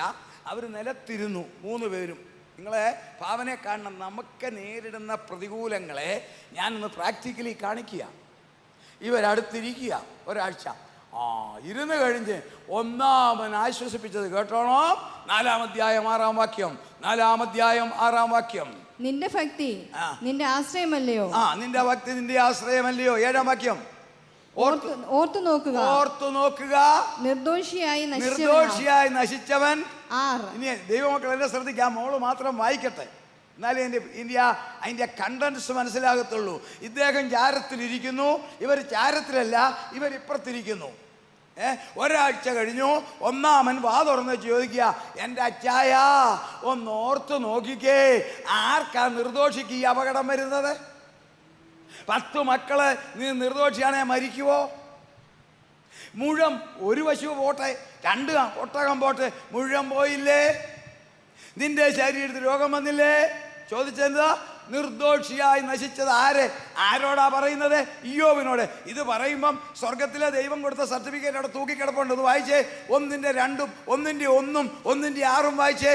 ഇയ്യോബ് 1-ന്റെ 1, 1-ന്റെ 6. ഊസ് ദേശത്ത് ഇയ്യോബ് എന്ന പേരുള്ള ഒരു പുരുഷനുണ്ടായിരുന്നു. അടുത്ത വാക്യം. അവൻ നിഷ്കളങ്കനും നേരുള്ളവനും ദൈവഭക്തനും ദോഷം വിട്ടകലുന്നവനുമായിരുന്നു. അവിടുത്തെ നോക്കിക്കേ, അവൻ നിർദോഷവൻ, ദോഷം വിട്ട് കഴിഞ്ഞ് 6-ാം വാക്യത്തിൽ യഹോവയായ ദൈവത്തിന്റെ തിരുവചനം ഒന്ന് കേട്ട്, യഹോവയായ ദൈവത്തിന്റെ തിരുവചനം ഒന്ന് കേട്ട്. ഒരു ദിവസം ദൈവപുത്രന്മാർ യഹോവയുടെ സന്നിധിയിൽ നിൽപ്പാൻ ചെന്നു. ആ വാക്യം നമ്മൾ അതിന്റെ ആശയങ്ങളിലേക്ക് വരണം. ഒരു ദിവസം ദൈവപുത്രന്മാർ എന്ന് പറഞ്ഞാൽ മാലാഖമാർ വന്ന് നിൽക്കുകയാണ്. അടുത്ത വാക്യം. അവരുടെ കൂട്ടത്തിൽ സാത്താനും ചെന്നു. എന്നാ പിന്നെയാണ് തിരുവല്ല കരിസ്മയിലാവും വരത്തില്ലേ? തമ്പുരാൻ നിൽക്കുന്നിടത്ത് അവൻ കയറി ചെന്നു. അപ്പൊ ഇവിടെ വരത്തില്ലേ? അടുത്ത വാക്യം ഒന്ന് ചോദിച്ചേ. യഹോവ സാത്താനോട് നീ എവിടെ നിന്ന് വരുന്നു എന്ന് ചോദിച്ചതിന് സാത്താൻ യഹോവയോട് ഞാൻ ഭൂമിയിൽ ഊടാടി സഞ്ചരിച്ചിട്ട് വരുന്നു എന്ന് ഉത്തരം പറഞ്ഞു. ബാക്കി വായിക്കാൻ പറയട്ടെ മോളെ. നീ എവിടുന്ന് വരുന്നു എന്ന് പറഞ്ഞാൽ പ്രപഞ്ചമുണ്ട്, 10,000 കോടി ഗാലക്സി, 10,000 കോടി നക്ഷത്രമുള്ള നമ്മുടെ ഈ മിൽക്കി വേ ഉണ്ട്. അതിൻ്റെ അപ്പുറത്തെ 20,000 കോടിയുള്ള അൽഫാ സെഞ്ചുറി ഉണ്ട്. അതിൻ്റെ അപ്പുറത്ത് 30,000 കോടിയുള്ള ആൻഡ്രോമീഡയുണ്ട്. ഈ 10,000 കോടി നക്ഷത്രത്തിനകത്ത് കൊച്ചു സൂര്യനുണ്ട്. സൂര്യനെ ചുറ്റിപ്പറ്റി അന്ന് 9 ഗ്രഹം, ഇന്ന് 8 ഉള്ളൂ. അത് നമ്മൾ അങ്ങോട്ട് ചെല്ലാനായിട്ട് വഴിമാറ്റാനായിട്ടാണ് പ്ലൂട്ടോയെ മാറ്റിവിട്ടത്. അത് മാറി നിൽക്കട്ടെ. നവഗ്രഹമാ പണ്ട് 9ാമത്തേനെ മാറ്റിവിട്ടത്. കർത്താവ് തൻ ഗംഭീരനാഥത്തോടും പ്രധാന ദൂതന്റെ ശക്തത്തോടും ദൈവത്തിന്റെ കാഹളത്തോടും ഇങ്ങോട്ട് വരുമ്പോൾ നോക്കിക്കേ, ഇന്ത്യ ഇവിടുത്തെ ഗവർണർ വരുമ്പോൾ മറ്റു വണ്ടികൾ മാറ്റിയിടുന്നത് പോലെ ദൈവം നമ്പുരാൻ പ്ലൂട്ടോയെ മാറ്റിവിട്ട്. കാരണം തൻ്റെ രക്തം കൊണ്ട് വീണ്ടെടുക്കപ്പെട്ട ദൈവമക്കളെ ഉത്തരഗിരിയിലേക്ക് ആകർഷിക്കുമ്പോൾ മാറ്റിവിട്ടു. അന്ന് പ്ലൂട്ടോയും ഉണ്ട്, 9 ഗ്രഹമുണ്ട്. ഇതെല്ലാം ഉണ്ടായിട്ടും നീ എവിടുന്ന് വരും ചോദിച്ചപ്പോൾ പറഞ്ഞത് ഞാൻ ഭൂമിയിൽ നിന്ന് വരുന്നു. അടുത്ത വാക്യം. യഹോവ സാത്താനോട് എന്റെ ദാസനായ ഇയ്യോബിന്മേൽ. ഞാൻ വേറൊരു ആശയം പറയാനാ പറഞ്ഞത്. നീ ഭൂമിയിൽ നിന്ന് വരുന്നെന്ന് പറഞ്ഞപ്പം യഹോവ ചോദിച്ചേ എന്താ? ഭൂമിയെന്ന് കേട്ടപ്പോ ചോദിച്ചു അവിടെ വെള്ളമുണ്ടോ മഴ പെയ്തോന്നല്ല. എന്റെ ദാസനായ ഇയ്യോബിന്മേൽ സാത്താനോട് ചോദിക്കാൻ നീ എവിടെ നിന്ന് വരുന്നു? ഞാൻ തിരുവല്ലായിൽ നിന്ന് വരുന്നു. ഉടനെ കർത്താവ് ചോദിക്കത്തില്ല അവിടെ KSRTC വഴി ബ്ലോക്കാണോ, അവിടെ മീറ്റിംഗ് ഉണ്ടോ. നമ്മുടെ കാര്യമേ ചോദിക്കത്തുള്ളൂ. നമ്മുടെ കാര്യമേ God is interested only about the children of God. ഭൂമി എന്ന് പറഞ്ഞപ്പോൾ ദൈവത്തിൻ്റെ തിരുമനസ്സിൽ ഇയ്യോബ് വന്നെങ്കിൽ ഇപ്പോൾ തിരുവല്ലയിൽ ഞാൻ മരുന്ന് പറഞ്ഞാൽ അവിടെ സ്വർണത്തിൻ്റെ മാർക്കറ്റ് എന്നാ ഉണ്ടെന്ന് ചോദിക്കത്തില്ല. അവിടെ ഇറച്ചിക്ക് എന്നാ വില, മട്ടൻ കിട്ടുമോ എന്ന് ചോദിക്കത്തില്ല. അവിടെ എൻ്റെ ദാസന്മാർ ആരാധിക്കുന്ന, എൻ്റെ കുഞ്ഞുങ്ങൾ നടത്തുന്ന, എൻ്റെ ദാസൻ നടത്തുന്ന ആ കോൺഗ്രിഗേഷനിൽ നീ പോയോ? ചോദ്യം. ഇനി ഒന്ന് മറിച്ച് വായിച്ചാട്ടെ. എന്റെ ദാസനായ ഇയ്യോബിന്മേൽ നീ ദൃഷ്ടി വെച്ചുവോ? അവനെ പോലെ നിഷ്കളങ്കനും നേരുള്ളവനും ദൈവഭക്തനും ദോഷം വിട്ടകലുന്നവനും ഭൂമിയിൽ ആരുമില്ലല്ലോ. ദൈവം ഇങ്ങനെ സർട്ടിഫിക്കറ്റ് തന്നെ ഒരാളുമില്ല. ഈ കോൺട്രാക്ട് സർട്ടിഫിക്കറ്റ് യഹോവയായ ദൈവം ഇയ്യോബിന് കൊടുത്ത അത് മേളിലുണ്ട്. അത് വെച്ചോണ്ട ഈ പുള്ളി ചോദിക്കുന്നത് നിർദോഷിയായി നശിച്ചവനാർ. ഒന്നാമത്തെ അറ്റാക്ക് അമ്മാമ്മയുടെ പോയി തൊലയരുതോ. രണ്ടാമത്തെ അറ്റാക്ക് ഒരു കൂട്ടുകാരൻ്റെ. നിർദോഷിയായി നശിച്ചവൻ ഏതാ? കുത്തുക. നമ്മുടെ പ്രശ്നങ്ങൾ റിയാലിറ്റിയിലേക്കൊന്ന് വന്നേ. ഭാരങ്ങൾ വന്നപ്പോൾ, ജോലി നഷ്ടപ്പെട്ടപ്പം, അല്പം സാമ്പത്തികം മോശമായപ്പം, കുഞ്ഞിൻ്റെ വിവാഹം ഒന്ന് മാറിപ്പോയപ്പം, ഇല്ലെങ്കിൽ ഒരു വിവാഹത്തിൽ പ്രശ്നത്തിൽ കലാശിച്ചപ്പം എന്തെല്ലാം കൊറി കേട്ടു. അവിടെ നിൻ്റെ നീതി നീ വിട്ടിട്ടുണ്ടോ? അവിടെ നിൻ്റെ ഭക്തി നീ വിട്ടിട്ടുണ്ടോ? ആരെല്ലാം നിങ്ങളെ പ്രോത്സാഹിപ്പിച്ചോ അവർ തന്നെ നിങ്ങളെ വിമർശിച്ചില്ലേ, നിരാശപ്പെടുത്തിയില്ലേ, പ്രതികൂലം പറഞ്ഞില്ലേ? ഇല്ലേ? അപ്പോൾ ഓർത്തോണം, എൻ്റെ നീതി ഞാൻ ഉപേക്ഷിക്കത്തില്ല. I will never leave out my righteousness. ഇതാണ് സ്വർഗം പ്രതീക്ഷിക്കുന്ന നീതി. അല്ലാതെ 10 രൂപയ്ക്ക് 10 രൂപ കൊടുക്കാനല്ല. ലോകത്തിലെ നിയമം അനുസരിക്കുക മാത്രമല്ല, ദൈവത്തിൻ്റെ നീതി. പ്രശ്നങ്ങളുടെ അതിസങ്കീർണതയിൽ നിൽക്കുമ്പോൾ ദൈവത്തോടുള്ള ഭക്തി മുറുകെ പിടിക്കുക. ഒന്നാമൻ കണ്ടുപിടിച്ചത് നിന്റെ കയ്യിൽ ദ്രോഹമുണ്ട്. രണ്ടാമൻ ഇച്ചിരിയുടെ ആഴത്തി പോസ്റ്റ്മോർട്ടം ചെയ്തു. രണ്ടാമത്തെ പുള്ളി 8-ന്റെ 1 മുതൽ വായിച്ചേ. യോബിന്റെ പുസ്തകം 8-ന്റെ 1 മുതൽ. അതിന് ശൂഹിനായ ബിൽദാദ് ഉത്തരം പറഞ്ഞത് എത്രത്തോളം നീ ഇങ്ങനെ സംസാരിക്കും? നിന്റെ വായിലെ വാക്കുകൾ വൻ കാറ്റ് പോലെ ഇരിക്കും. അടുത്ത വാക്യം. ദൈവം ന്യായം മറിച്ചു കളയുമോ? ന്യായം മറിച്ചു കളയുമോ? സർവശക്തൻ നീതിയെ മറിച്ചു കളയുമോ? സർവശക്തൻ നീതിയെ മറിച്ചു. അടുത്ത വാക്യം കേട്ടു. നിന്റെ മക്കൾ അവനോട് പാപം ചെയ്തെങ്കിൽ അവൻ അവരെ അവരുടെ ഭാഷയെ പറഞ്ഞ പാസ്റ്റർ പ്രസംഗിക്കാൻ നടന്നു, മക്കളെ ചൊവ്വ വളർത്തിയില്ല. ഇതാ പറഞ്ഞത്. അച്ചായനും അമ്മാമെ ആരാധനയ്ക്കൊക്കെ പോയി, മക്കളെ വളർത്തിയില്ല. 1-ാം അധ്യായത്തിൽ പറയുന്ന അദ്ദേഹം കാലാകാലങ്ങളിൽ മക്കളെ വിളിച്ചു വരുത്തി അവരെ ഉപവസിപ്പിച്ച് അവരെ ആത്മീയ സ്റ്റാൻഡേർഡിൽ കീപ്പപ്പ് ചെയ്തെന്നാ. അവരെ ഉപവസിപ്പിച്ച് അവർക്ക് വേണ്ടി അന്നത്തെ നിയമപ്രകാരമുള്ള യാഗങ്ങൾ കഴിച്ച്, അന്ന് കുടുംബത്തലവന് യാഗം കഴിക്കാം. ഇത് അബ്രഹാമിൻ്റെ സമകാലീന. അയ്യോ യാഗം കഴിക്കുന്നവനാ. അന്ന് കുടുംബത്തലവന്മാർക്ക് യാഗം കഴിക്കാം. അബ്രഹാം യാഗം കഴിച്ചതുപോലെ യാഗം കഴിച്ച് മക്കളെ വളർത്തിയവനെ നോക്കി രണ്ടാമൻ വിളിച്ചു പറയുക, മക്കളെ ചൊവ്വയുടെ വളർത്തിയില്ല. ഇതാണ് നമ്മുടെ കുടുംബ പ്രശ്നത്തിൽ, നമ്മുടെ സഭയുടെ പ്രശ്നത്തിൽ പലരും ശത്രുവിൻ്റെ പ്രത്യേക വിധത്തിലുള്ള ഇൻവെസ്റ്റിഗേഷൻ നിമിത്തം കുറ്റം പറയുമ്പോൾ ധൈര്യത്തോടെ പറയണം, എൻ്റെ നീതി ഞാൻ ഉപേക്ഷിക്കത്തില്ല. മൂന്നാമൻ കണ്ടുപിടിച്ചതാ, അവൻ ഇച്ചിലൂടെ ആഴത്തിൽ കീറി. 11:14 വായിക്കാം. 11:14. നിന്റെ കയ്യിൽ ദ്രോഹമുണ്ടെങ്കിൽ, നിന്റെ കയ്യിൽ ദ്രോഹമുണ്ട്, അതിനെ മതി. അകറ്റുക. ഒന്നാമൻ പറഞ്ഞു നീ നിർദോഷിയല്ല. രണ്ടാമൻ പറഞ്ഞു മക്കളെ വളർത്തിയില്ല. മൂന്നാമൻ പറഞ്ഞു നിന്റെ കയ്യിൽ ദ്രോഹമുണ്ട്. എനിക്ക് ഏറ്റവും സന്തോഷം, ഈ ചാരത്തിലാണ് ഇരുന്നെങ്കിലും നല്ല ഒന്നാം തരം കല്ല് വെച്ച് ഉത്തരം കൊടുത്തു യോബ്. 16-ാം അധ്യായം ഒന്ന് വായിച്ചേ. 16:1-2 ഒന്ന് വായിച്ചേ. 16:1-2. അതിന് ഇയ്യോബ് ഉത്തരം പറഞ്ഞത് എന്തെന്നാൽ ഞാൻ ഈ വക പലതും കേട്ടിട്ടുണ്ട്. നിങ്ങൾ എല്ലാവരും വ്യസനിപ്പിക്കുന്ന ആശ്വാസങ്ങൾ. ഞാൻ ഈ വക പലതും കേട്ടിട്ടുണ്ട്. ദൈവമക്കളെ, പ്രശ്നങ്ങളിലും പ്രതികൂലങ്ങളിലും വിമർശനങ്ങളും പരിഹാസങ്ങളും നിന്ദകളും നമുക്കെതിരെ, നമ്മുടെ സഭയ്ക്കെതിരെ, നമ്മുടെ ദൈവദാസന്മാർക്കെതിരെ, നമ്മുടെ പ്രവൃത്തികൾക്കെതിരെ വരുമ്പോൾ ധൈര്യത്തോടെ പറയണം, ഇതെല്ലാം വ്യസനിപ്പിക്കുന്ന ആശ്വാസകന്മാർ. യോബിന് കൊടുത്ത മറുപടി എന്താ?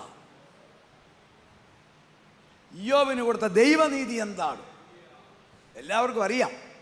എന്നാൽ അതിൽ നിന്ന് വ്യത്യസ്തമായ ഒരു ആശയം പറയുവാനാണ് 42-ാം അധ്യായത്തിന്റെ 11 മുതൽ ഒന്ന് വായിച്ചു.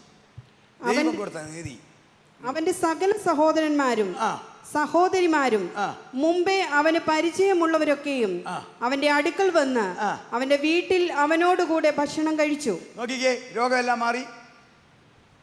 ദൈവത്തിന്റെ നീതിയിലേക്ക് വരിക. കേട്ടോണം, രോഗമെല്ലാം മാറി. മിനിറ്റുകൾക്കകം അൾസർ മുഴുവൻ മാറി. ചാരത്തിൽ നിന്ന് എഴുന്നേറ്റ് നേരെ നല്ല ഒന്നാം തരം സോഫയിലോട്ട് ഇരുന്നു. ഓട്ട് കഷ്ണം എടുത്ത് ദൂരോട്ട് കളഞ്ഞു. ഓക്കെ, അടുത്ത വാക്യം വായിച്ചേ. യഹോവ അവന്റെ മേൽ വരുത്തിയിരുന്ന സകല അനർത്ഥത്തെയും കുറിച്ച് അവർ അവനോട് സഹതാപം കാണിച്ച് അവനെ ആശ്വസിപ്പിച്ചു. അടുത്ത വാക്യം. ഓരോരുത്തരും അവന് ഓരോ പൊൻനാണ്യവും ഓരോ പൊൻമോതിരവും കൊടുത്തു. ഇങ്ങനെ യഹോവ ഇയ്യോബിന്റെ പിൻകാലത്തെ അവന്റെ മുൻകാലത്തേക്കാൾ അധികം അനുഗ്രഹിച്ചു. ഇയ്യോബിന്റെ മുൻകാലത്തേക്കാൾ ദൈവത്തിന്റെ നീതിയിലേക്ക് ഞാൻ വരാൻ പോവുകയാണ്. സാമ്പത്തികമായി കിട്ടിയ നന്മയെക്കുറിച്ചല്ല ഞാൻ പറയുന്നത്, ശാരീരികമായി കുറിച്ച്. അതെല്ലാം ഒരു ടോക്കൺ മാത്രമാണ്. ദൈവം തമ്പുരാൻ കൊടുത്ത നന്മ അതിനേക്കാളല്ല ഉപരിയായ ഒരു നന്മയാണ് കൊടുക്കുന്നത്. വായിച്ചാട്ടെ. അവന് 14,000 ആടും 6,000 ഒട്ടകവും 1000 ഏർക്കാളയും 1000 പെൺകഴുതയും ഉണ്ടായി. ഏതെല്ലാം നഷ്ടപ്പെട്ടോ അക്കൗണ്ട് ഇട്ട് ഡബിൾ കൊടുത്തു. ഇനിയും ഒന്ന് വായിച്ചേ. അവന് 7 പുത്രന്മാരും, അത് പറയാനാ, 7 പുത്രന്മാരും 3 പുത്രിമാരും ഉണ്ടായി. നേരത്തെ 7 പുത്രന്മാരും ആരും എന്നോടില്ലല്ലോ. 7 പുത്രന്മാരും 3 പുത്രിമാരും ഉണ്ടായി. ഇപ്പോഴും ഉണ്ടായി 7 പുത്രന്മാരും 7 പുത്രിമാരും. ദൈവത്തിൻ്റെ നീതി എങ്ങനെ വന്നു? ബുദ്ധിയുള്ളവർ ഗണിക്കട്ടെ. ദൈവത്തിൻ്റെ നീതി എങ്ങനെ വെളിപ്പെട്ടു? തിരുവചനം നമ്മളെ പഠിപ്പിക്കുന്നില്ല. ഇയ്യോബിൻ്റെ ഭാര്യ മരിച്ചുപോയതായിട്ട് പറയുന്നില്ല. ഇയ്യോബ് ഡിവോഴ്സ് ചെയ്തതായിട്ട് പറയുന്നില്ല. ഒരിക്കൽ നിന്റെ ദൈവത്തെ ത്യജിച്ചു പറഞ്ഞ് ഉപേക്ഷിച്ച് മരിച്ചു കളക എന്ന് പറഞ്ഞ് അമ്മ വീണ്ടും 10 പ്രസവിച്ചു. ദൈവത്തെ ത്യജിച്ചു പറഞ്ഞ് ഉപേക്ഷിക്കാൻ പറഞ്ഞ അതേ അമ്മാമ്മയുടെ ഗർഭപാത്രത്തിൽ നിന്നും അതേ ദൈവം അതേ ഇയ്യോബിന് 10 മക്കളെ കൊടുത്തെങ്കിൽ ഈ ലോകത്തിൽ എവിടെ നിന്ന് ഞെരുക്കം, ഉപദ്രവം, കഷ്ടം, ഭാരം, നിന്ന, പരിഹാസം വരുന്നോ അവിടെ ഉയർത്തുന്ന ഒരു ദൈവം. അതാണ് നീതി. ദൈവത്തിൻ്റെ നീതി അതാ. ഒന്നാമത്തെ നീതി, വിശ്വാസത്താൽ നമ്മൾ ചെല്ലുമ്പോൾ സ്വർഗീയ ദർശനം. രണ്ടാമത്തെ നീതി, പ്രൈസ് ദി ലോർഡ്, എവിടുന്നെല്ലാം കഷ്ടതകൾ വന്നോ, എവിടുന്നെല്ലാം ഭാരങ്ങൾ വരുന്നോ, ആരെല്ലാം വിമർശിക്കുന്നോ ആ സ്ഥാനത്ത് ദൈവം നമ്മളെ ഉയർത്തും. പക്ഷെ നമ്മുടെ ലക്ഷ്യം അതല്ല. നമ്മുടെ ലക്ഷ്യം കുറച്ച് പണം സമ്പാദിക്കാനല്ല. നമ്മുടെ ലക്ഷ്യം അവൻ്റെ വരവാണ്. നമ്മുടെ ലക്ഷ്യം അവൻ്റെ വരവാണ്. ഇത് ഈ ലോകയാത്രയിൽ നമുക്ക് ആവശ്യമുള്ളതാണ്. മൂന്നാമത്തെ ഒരു നീതിയുണ്ട്, അത് അനുസരിക്കുക. വായിക്കാം മത്തായി 3:15. വിശുദ്ധ മത്തായി 3:15 വായിക്കാം. ഇത് കർത്താവ് കാണിച്ച മാതൃകയാണല്ലോ. അവിടെ ഒരു കാര്യം പറയുന്നുണ്ട്. യേശു അവനോട് ഇപ്പോൾ സമ്മതിക്കുക, ഇങ്ങനെ സകല നീതിയും നിവർത്തിക്കുന്നത് നമുക്ക് ഉചിതമെന്ന് ഉത്തരം പറഞ്ഞു. യേശു ദൈവം, നമുക്കറിയാം. ദൈവത്വത്തെ കുറിച്ചൊന്നും പറയേണ്ട കാര്യമില്ല, നമുക്ക് നല്ലപോലെ അറിയാം. ആ കർത്താവ് പറയാ ഇപ്പോൾ സമ്മതിക്കുക, ഇതൊരു നീതിയാണ്, അനുസരിക്കുന്ന നീതി. നീയോ ദൈവത്തിന്റെ പുരുഷനായുള്ളവേ ഇത് വിട്ടോടി നീതി തുടരുക. എങ്ങനെയാണ്? വായിക്കാം. 1 യോഹന്നാൻ 2:29 ഒന്ന് വായിച്ചേ. 1 John chapter 2 verse 29 വായിച്ചാട്ടെ. അവൻ നീതിമാൻ എന്ന് നിങ്ങൾ ഗ്രഹിച്ചിരിക്കുന്നുവെങ്കിൽ, അവൻ നീതിമാൻ എന്ന് നിങ്ങൾ ഗണിച്ചിരിക്കുന്നുവെങ്കിൽ, നീതി ചെയ്യുന്നവനൊക്കെയും അവനിൽ നിന്ന് ജനിച്ചിരിക്കുന്നു. ദൈവത്തിൽ നമ്മൾ ജനിച്ചെന്ന് നമ്മുടെ പ്രഖ്യാപനം പ്രാക്ടിക്കലാകണം. തിയറിയും പ്രാക്ടിക്കലും ഉണ്ട്. പ്രാക്ടിക്കൽ, അവൻ നീതി ചെയ്യുന്നത് പോലെ സകല മേഖലകളിലും നമ്മൾ നീതി ചെയ്തെങ്കിൽ മാത്രമേ ദൈവം നമ്മളെ നീതിമാനാകത്തുള്ളൂ. കർത്താവിന് കൊടുക്കേണ്ട സമയത്തോട് നീതി പുലർത്തുന്നുണ്ടോ? കർത്താവിന് കൊടുക്കേണ്ട ആ പ്രാധാന്യത്തോട് നീതി പുലർത്തുന്നുണ്ടോ? ദൈവമക്കളോട് പറയുന്നത്, ലോകമനുഷ്യരോടല്ല. തമ്പുരാൻ ആരോഗ്യം തന്നില്ലേ? എഴുന്നേറ്റ് നടക്കാൻ ആരോഗ്യമില്ലേ? നമ്മളെക്കാൾ പ്രായം കുറഞ്ഞൊരു ബെഡ് റിഡനല്ലേ? നമ്മുടെ വീട്ടിൽ ബെഡ് റിഡനില്ലേ? നമുക്ക് ആരാധനയ്ക്ക് വരാൻ സാഹചര്യമായില്ലേ? കൈകൊട്ടി പാടാൻ കൈക്ക് പാരാലിസിസ് ഇല്ലല്ലോ. എത്രയോ പേർ കൈ പാരാലിസിസ് ആയിട്ട് കിടക്കുന്നു ഇല്ലേ? ഈ കൈ അടിക്കാൻ വല്ല തടസ്സമുണ്ടോ? ഉണ്ടോ? ഒന്ന് ചിന്തിച്ചേ. ഈ കൈ അടിക്കാൻ വല്ല തടസ്സമുണ്ടോ? ആരാധിക്കാൻ നീതിയുണ്ടോ? ആത്മാവിൽ ആരാധിക്കാൻ ഫാക്ഷൻ അല്ല, സ്ഥാനമാനമല്ല. എൻ്റെ ദൈവത്തെ കണ്ട് ആരാധിക്കണം. ഹല്ലേലൂയ. നീതി. എന്നേക്കാൾ പ്രായം കുറഞ്ഞവരെ ബെഡ് റിഡൻ 86-കാരനായ 87 വയസ്സുള്ള ഞാൻ ഓടി നടക്കുന്നത് തിന്നുന്ന ഭക്ഷണമല്ല, പാരമ്പര്യമല്ല, ദൈവത്തിന്റെ കൃപയാണ്. ആ കൃപയുള്ളിടത്തോളം കാലം ഇതിൽ തന്നെ ഞാൻ നിൽക്കും. ശങ്കല ഹത്തറ. നീതി എന്താണ്? തന്നിരിക്കുന്ന നന്മകൾ, തന്നിരിക്കുന്ന അനുഗ്രഹങ്ങൾ ദൈവത്തിന് വേണ്ടി.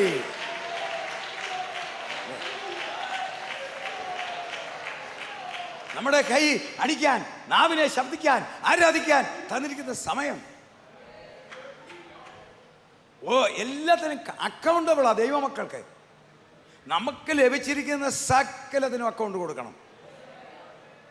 നമുക്ക് ലഭിച്ചിരിക്കുന്ന ആരോഗ്യം, നമുക്ക് ലഭിച്ചിരിക്കുന്ന ധനം, സ്വത്രകാഴ്ചയിടാൻ നമ്മൾ ലഭിക്കേണ്ടത് ദൈവമക്കൾ ഭിക്ഷക്കാർക്ക് കൊടുക്കുന്ന പോലല്ല. കയ്യിലിരിക്കുന്ന നല്ലതാണ് ഇങ്ങോട്ട് കൊടുക്കേണ്ടത്. പ്രൈസറോ, കയ്യിലിരിക്കുന്നതിന് നല്ലത് കൊടുക്കണം.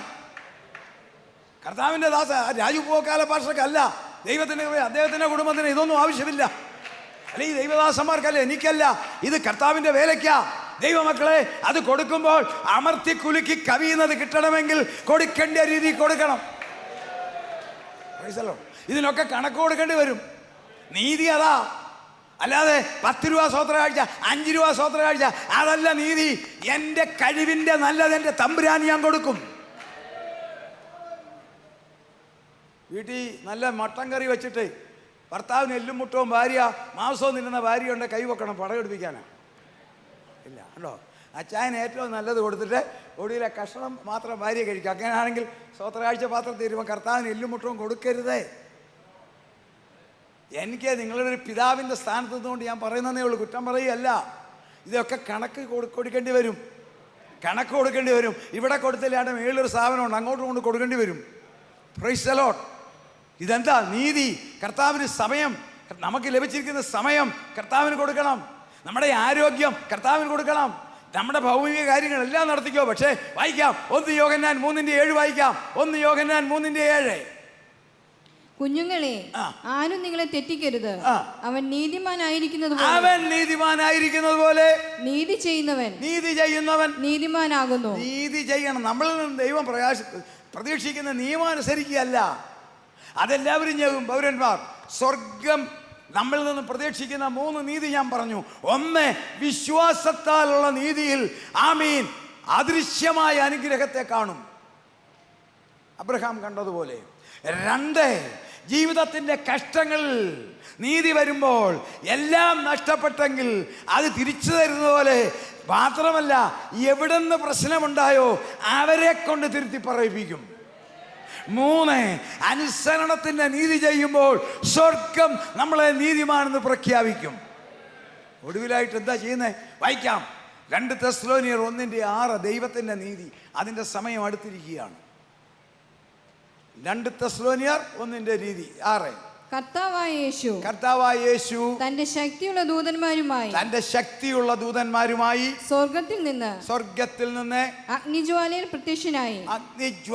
പ്രത്യക്ഷനായി ദൈവത്തെ അറിയാത്തവർക്കും നമ്മുടെ കർത്താവായ യേശുവിന്റെ സുവിശേഷം അനുസരിക്കാത്തവർക്കും പ്രതികാരം കൊടുക്കുമ്പോൾ നിങ്ങളെ പീഡിപ്പിക്കുന്നവർക്ക്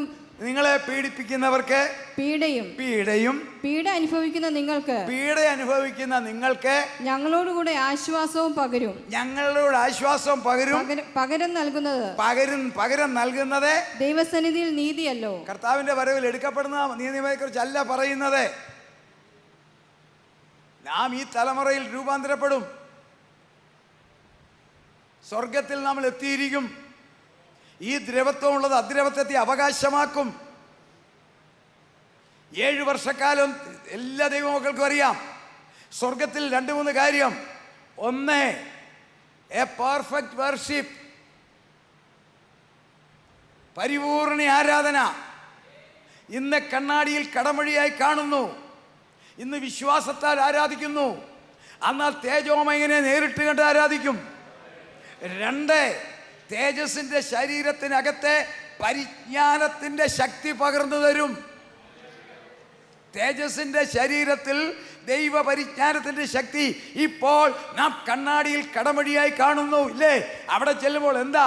1000 വർഷങ്ങൾ ഈ ഭൂമിയിൽ ദൈവത്തോടൊപ്പം വാഴണമെങ്കിൽ സ്വർഗീയ പരിജ്ഞാനം ആവശ്യമാ. സ്വർഗീയ പരിജ്ഞാനം ആവശ്യമാ. കൽഭരണിക്കകത്ത് വെള്ളം വക്കോളം നിറച്ചു. വക്കോളവും ഒരു വാക്ക് വെള്ളം.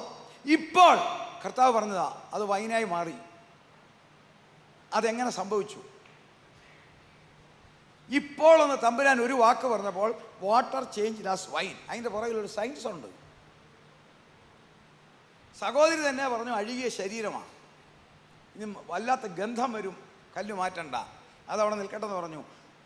ലാസറേ പുറത്തു വാ. കർത്താവ് പരിജ്ഞാനത്തിൻ്റെ ദൈവമാണ്. പുറത്തു വാന്ന് പറഞ്ഞിരുന്നതിൽ ആ സെമിത്തേരിയിൽ കിടന്ന കള്ളുകൂടിയനും ഭാര്യ തല്ലിയോനും എല്ലാം വെളി വന്നേനെ. അത് വരാതിരിക്കാൻ കർത്താവ് പറഞ്ഞു ലാസറേ.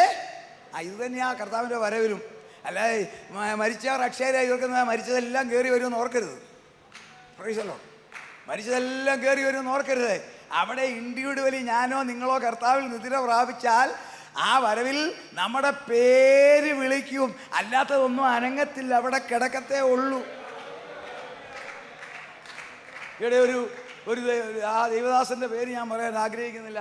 അദ്ദേഹം ഒരു ഗംഭീരമായ ഒരു ശവമടക്കമെല്ലാം നടക്കുകയെല്ലാം കഴിഞ്ഞ് പോയി കഴിഞ്ഞ് അദ്ദേഹം എൻ്റെ കൂടെ നിന്ന് ശുശ്രൂഷനോട് പറഞ്ഞു, എനിക്കൊരു കാര്യം അറിയാം, ഞാൻ നാട്ടുകാരെയും സഭയും ബോധിപ്പിക്കാൻ മണ്ണിട്ടതേ ഉള്ളൂ, കർത്താവിൻ്റെ വരത്തിൽ ഇവൻ പൊങ്ങി വരത്തില്ലെന്ന് എനിക്കറിയാവുന്നു. കർത്താവിൻ്റെ വരവിൽ ഇവൻ പൊങ്ങി വരത്തില്ലെന്ന് എനിക്ക് അറിയാം, പിന്നെ സഭയെ നാട്ടുകാരെ സന്തോഷിപ്പിക്കാൻ ഞാൻ ചെയ്തെന്നേ ഉള്ളെന്ന് പറഞ്ഞതുപോലെ ലാസറേ പുറത്തു വരിക എന്ന് കർത്താവ് പറഞ്ഞതിൻ്റെ കാരണം അതൊരു കോമൺ ജൂയിഷ് സെമിത്തറിയാണ്. അതിനകത്ത് ഭാര്യയെ തല്ലിയവൻ, കള്ളപ്പണി കാണിച്ചവൻ, ഉപദേശിയുടെ കുത്തുന് പിടിച്ചവൻ എല്ലാം കിടപ്പുണ്ട്. മനസ്സിലായോ? ആ മൈക്ക് ഓഫാക്കിയവൻ, ഇതെല്ലാം കിടപ്പുണ്ട്. ഇവനെല്ലാം പൊങ്ങി വരും. അത് വരാതിരിക്കാനാണ് പ്രൈസ് ദി ലോർഡ്. അതാണ് ഈ പേർ വിളിക്കുന്ന നേരം കാണുന്ന പേര്.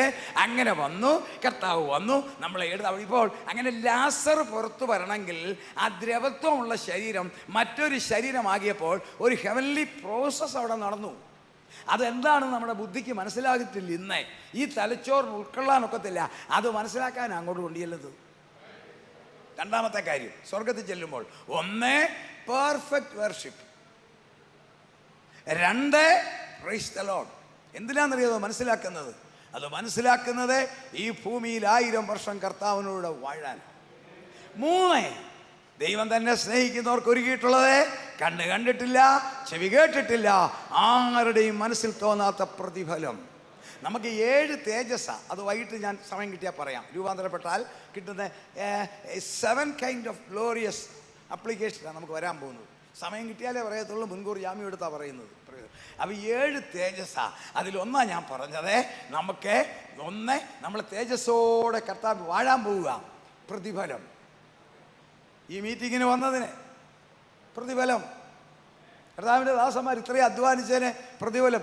രാജുപോകാല ഭാഷ കിട്ടുന്നതിൻ്റെ 10 കിട്ടിയാൽ മതി എന്ന് എനിക്ക് ആഗ്രഹമുള്ളൂ. പ്രൈസ്. അദ്ദേഹം 24 മണിക്കൂർ ഇതിനകത്താണ് അല്ലേ. ഞാൻ ആലോചിക്കും എങ്ങനെയോ പവർ വിഷനിൽ അമേരിക്ക ചെന്നാലും പുള്ളിയെ കാണാം. ഞാൻ വളരെ മനസ്സിൽ അഭിമാനത്തോടെ സന്തോഷത്തോടെ പറയുക, അഞ്ചലിനടുത്തൊരു മെറി ഗ്രാമത്തിൽ ഞാൻ പോയി ഒരു ആരാധനയ്ക്ക്.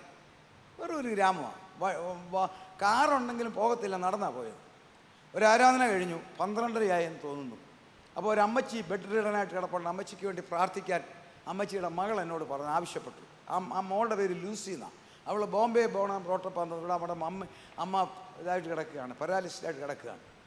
ആ ലൂസി എന്ന് പറഞ്ഞ സിസ്റ്ററെ ഈ യൂട്യൂബിൽ കൂടി കണ്ടാണ് ഞാൻ പരിചയപ്പെട്ടത്.